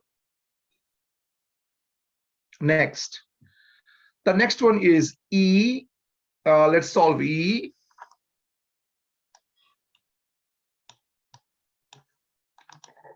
The name of E is 2,3 dimethoxypentane. 2,3 dimethoxypentane. So clearly you guys can see this is a IUPAC name. Because how do I know this is an IUPAC name? Because it's not ending with ether, it's ending with pentane.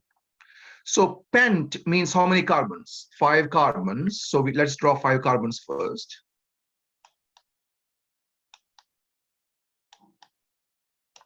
So you guys can see I have 5 carbons in the longest chain. 1, 2, 3, 4, 5. I have 5 carbons in the longest chain. On 2 and 3, you guys can see the locations here. On 2, 3, I have dimethoxy. So this is 2. Let's say this is 2. Methoxy means what? Oxygen with methyl group. That's methoxy. On 3, I have oxygen with methyl group. That's the answer for this compound, 2,3 dimethoxy. Any other problems? 13.7 before we move on.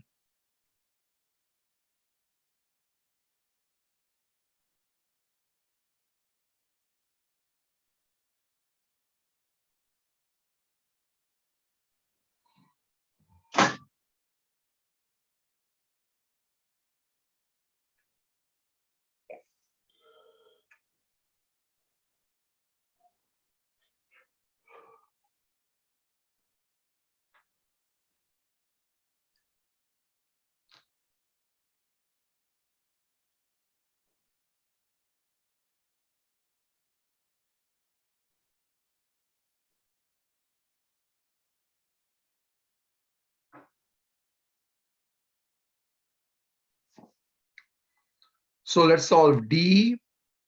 If I have to solve D, I'm just going to write the answer for D.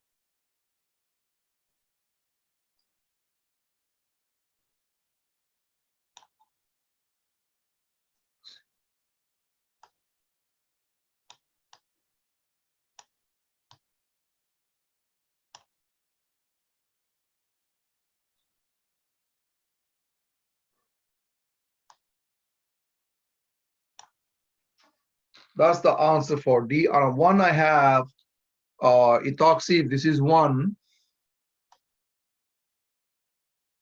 I have ethoxy on 1. And then I have methyl on 2. So that's the answer for D.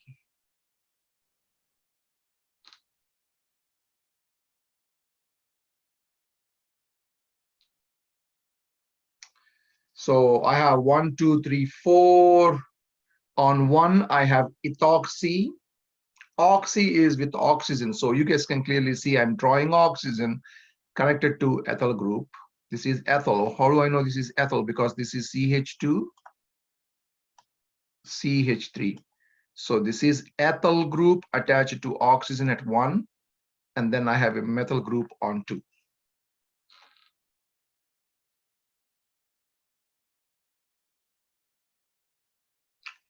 Okay, next.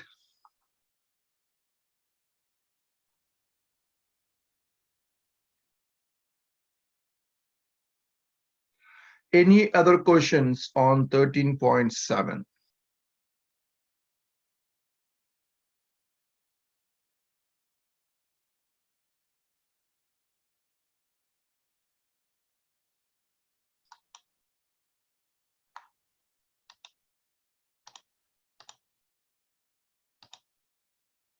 Now let's look at the properties of alcohols, phenols, and ethers. Now let's look at the properties of alcohols, phenols, and ethers. Now, before we look at the properties, I want to talk about classification of alcohols. Classification of alcohols. So let me go to the whiteboard.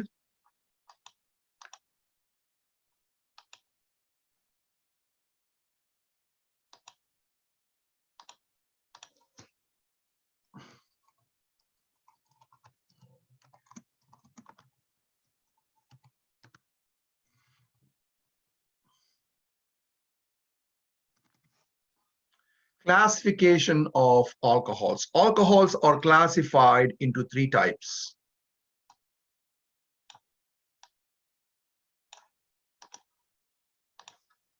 Primary,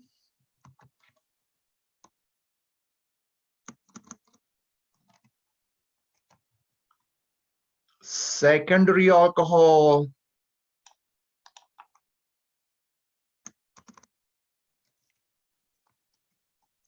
tertiary alcohol. We have a primary alcohol, and then we have a secondary alcohol, and then we have a tertiary alcohol. So primary alcohol is represented with 1 prime,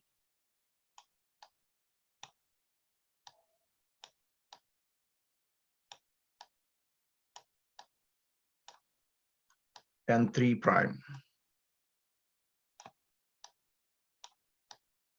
So you guys can see we have 3 different types of alcohols. We have primary, secondary, and then we have tertiary. Now I'm going to give you guys examples for primary. Please look at here. This alcohol is an example for primary alcohol.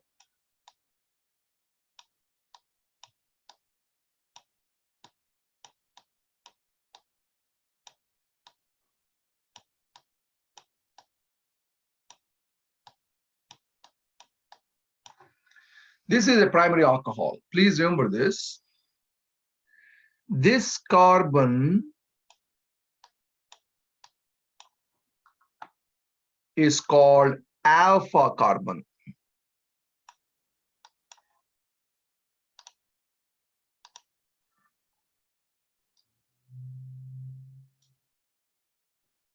This carbon is called alpha carbon. Why we call that alpha carbon? Because it's attached to OH. So this is the carbon which is attached to OH. This carbon is called alpha carbon. If the alpha carbon is attached to only 1 carbon, then it's called primary. If alpha carbon is attached to only 1 carbon, it's called primary alcohol. Now look at this one.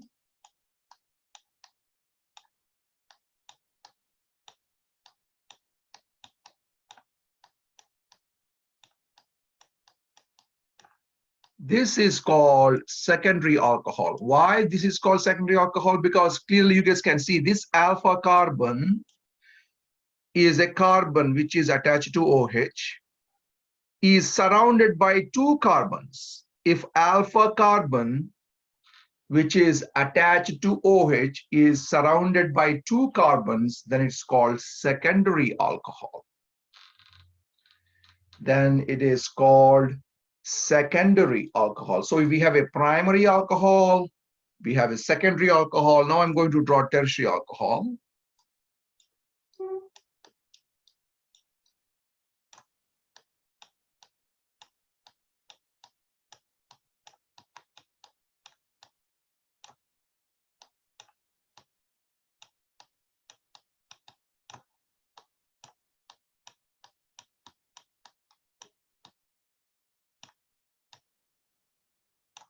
Now you guys can see that alpha alcohol, that alpha carbon, carbon attached to OH. If that alpha carbon is surrounded by three carbons, everyone see that? 1, 2, 3. If it is surrounded by three carbons, then it becomes tertiary alcohol. So based on the number of carbons attached to alpha carbon, we can classify alcohols into three different types. We have a primary alcohol, secondary alcohol, and then we have tertiary alcohol.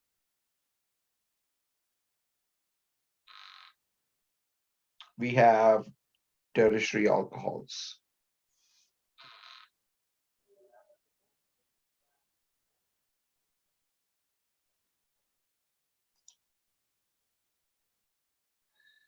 So some of you are thinking, how do we know which one is alpha carbon? Alpha carbon is a carbon attached to OH. Alpha carbon is a carbon attached to OH.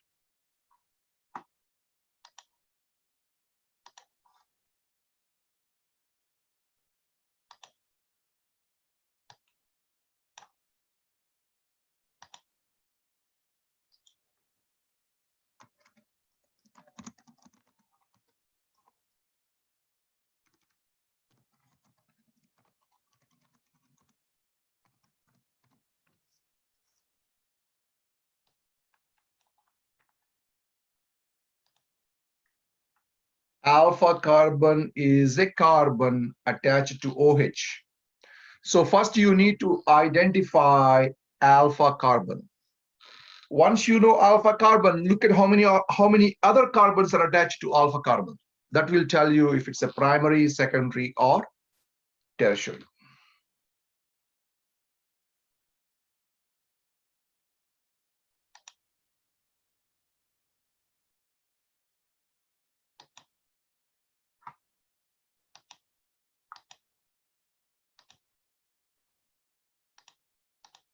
Now look at here. Clearly you guys can see this is alpha carbon. Here we have alpha carbon here, and this carbon is alpha carbon. So you have only one carbon attached to alpha carbon. So this is primary alcohol. Here we have two carbons attached to alpha carbon. So this is secondary alcohol. And in this case, you have three carbons attached to alpha carbon. So this is tertiary alcohol. Please try to solve this.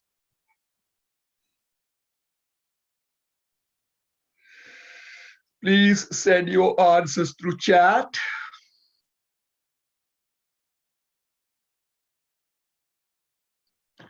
Please send your answers through chat.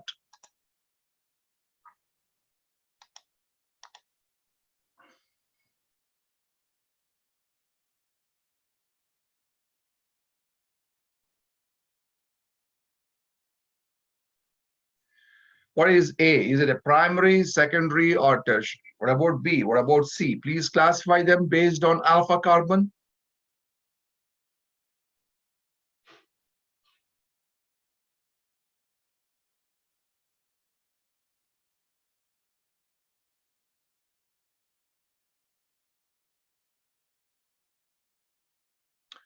Please send your answers through chat. Everyone has to send answers.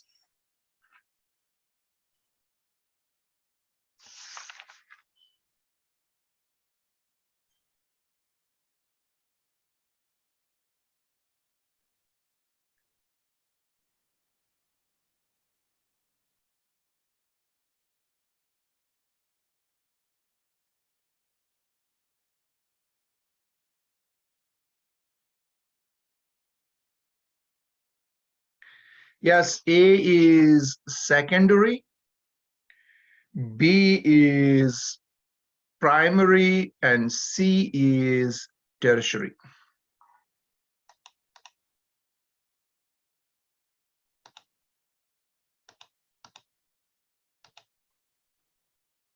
Next. Now let's discuss about the properties of alcohols. Please, let's discuss about properties of alcohols. So let me go back to whiteboard and then we'll come back here.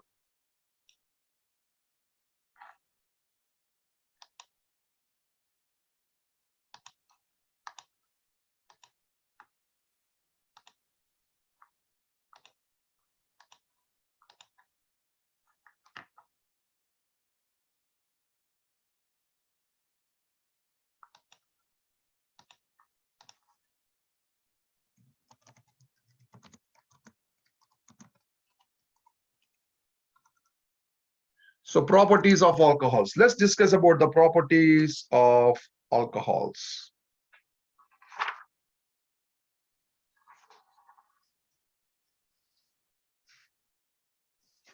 So let's draw the structure first. This is alcohol. You guys can see this covalent bond is a polar covalent bond between carbon and oxygen. What do I mean by that? Because we know from Chem 1, oxygen is more electronegative than carbon. So this sharing of electrons is not equal. This is unequal sharing. So what oxygen is doing? Pulling these electrons away from carbon, creating delta minus, and carbon getting delta plus. These are called dipoles. If you guys remember from Chem 1, these are called dipoles. So this is unequal sharing, and this bond is polar bond.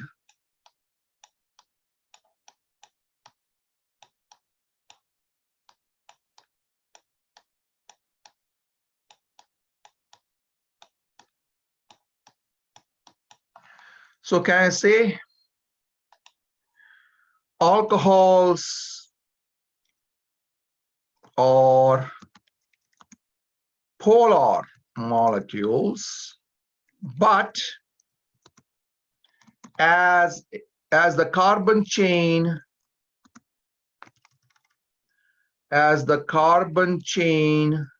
increases, polarity decreases. Why? Because carbons brings non-polarity to the molecule. So when you increase the number of carbons in a chain, the polarity decreases and non-polarity increases. Now, because alcohols are polar molecules, what type of bonding is possible between alcohol molecules? Think about this. Alcohol molecules are polar. So alcohol molecules are held with each other by dipole-dipole interactions. And because of this OH bond, is hydrogen bonding possible? Yes. So because of OH bond, These alcohol molecules are held with each other by dipole-dipole interactions and hydrogen bonding. We discussed about dipole-dipole interactions and hydrogen bonding in the last class. So if you think about alcohol molecules, just like water, contains dipole-dipole interactions and hydrogen bonding. So what happens because of hydrogen bonding? Do they have higher boiling point or lower boiling points? Because we know hydrogen bonding is the strongest intermolecular force. So alcohols contains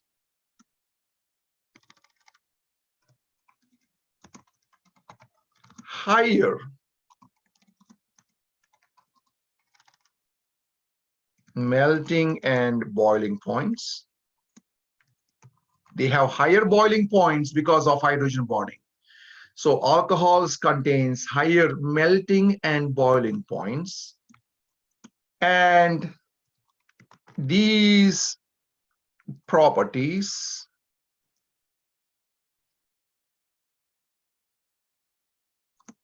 increases with the number of carbons.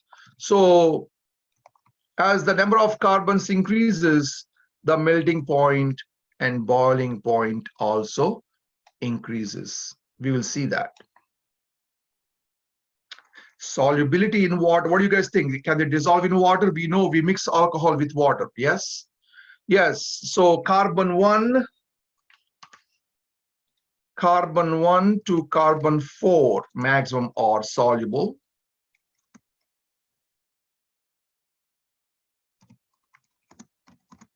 In water. But as the carbon chain increases,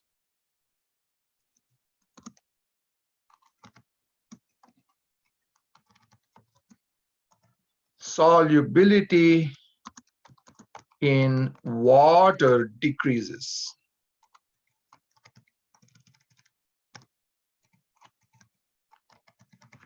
Because carbons are non-polar in nature. So when you try to increase the number of carbons, you will see the solubility decreasing. So these are the basic properties of alcohols. As the number of carbons increases, you guys will see the solubility decreases. And carbon, just like water, alcohols are held together by hydrogen bonding and dipole-dipole interactions.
Now look at here.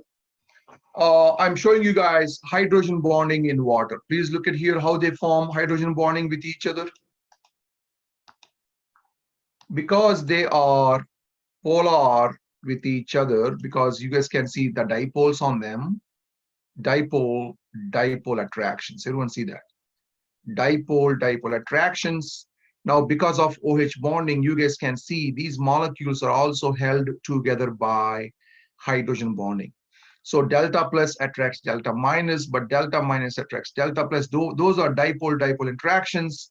And you guys can also see they have hydrogen bonding in water and hydrogen bonding with themselves. This is hydrogen when you dissolve alcohol in water, they can form hydrogen bonding with water. But when they're by themselves, they can also form hydrogen bonding with each other. You guys can see this alcohol form hydrogen bonding with this alcohol, and this alcohol can form hydrogen bonding with this alcohol. But here you guys can see this alcohol molecule was dissolved in water. These are water molecules floating around, and you guys can see it's forming hydrogen bonding with alcohol molecules. No. So what happens because of hydrogen bonding? They have higher melting and boiling points. You see that. Please look at here. As the number of carbons are increasing, you guys can see the number of carbons are increasing, the boiling point is increasing, and the solubility is decreasing. Please look at here. Alcohol with 4 carbons, you guys can see, is slightly soluble. Alcohol with 5 carbons, the boiling point is very high, but it's insoluble in water.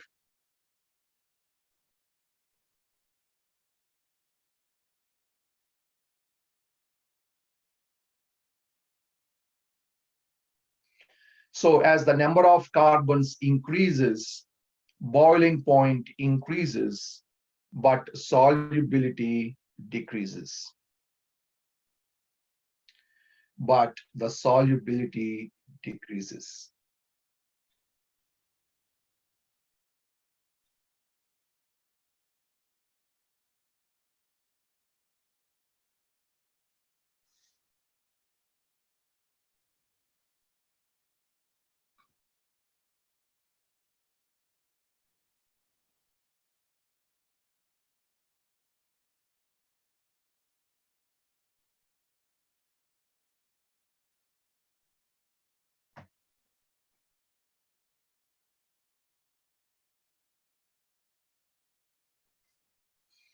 Next, these are some of the alcohols. You guys can see phenoxide, phenol, when you dissolve in water, it loses hydrogen to become phenoxide ion. Next, ethers. Please write down about ethers. Ethers can form hydrogen bonds only with water. They form hydrogen bonds only with water. Form fewer hydrogen bonds than alcohol. So when they form only few hydrogen bonds when compared to alcohols, clearly you guys can see alcohols will have higher boiling point than ethers.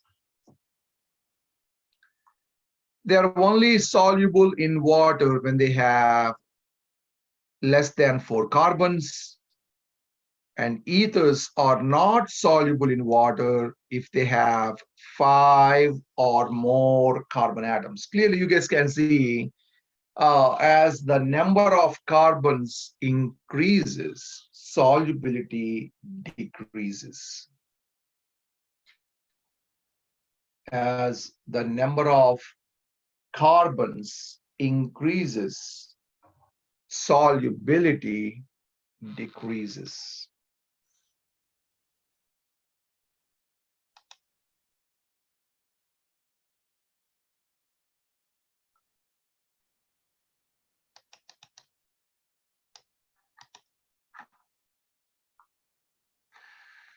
Now, please solve this and send me the answers to the chat. Please solve this and send me the answers to the chat. Indicate whether each of the following is soluble in water and explain why. You don't need to explain me, but just send me if they are soluble or insoluble in water. What about A and B?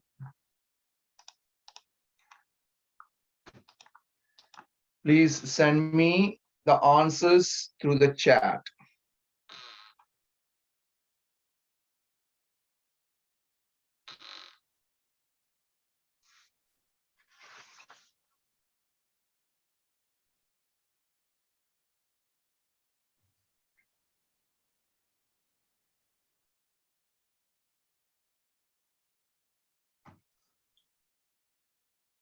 Please send me the answers through chat.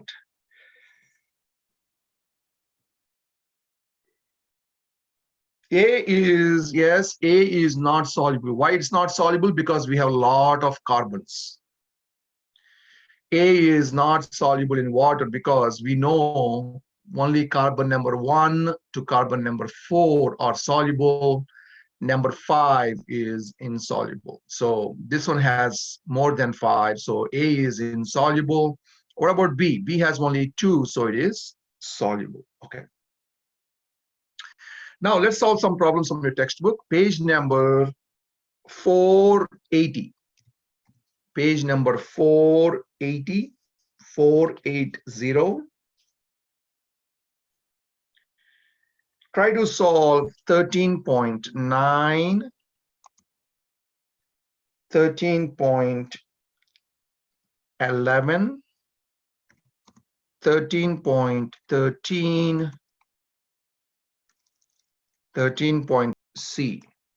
So they're asking which of the following compounds contains higher boiling point between these two. So let's look at here these two compounds, one butanol or pentane. Well, we know, let's draw the structures. Let's draw the structures. If you draw the structure for butanol, how it looks.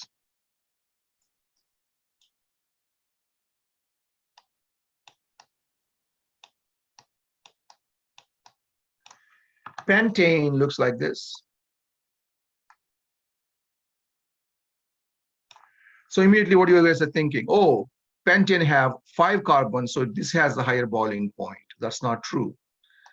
What forces are holding these alcohol molecules together? If you think about alcohol, I told you guys, hydrogen bonding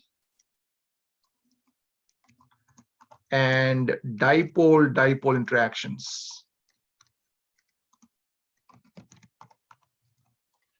Boiling point depends on these. Boiling point, solubility, melting point, all these properties depends on the forces, intermolecular forces that are holding these molecules together.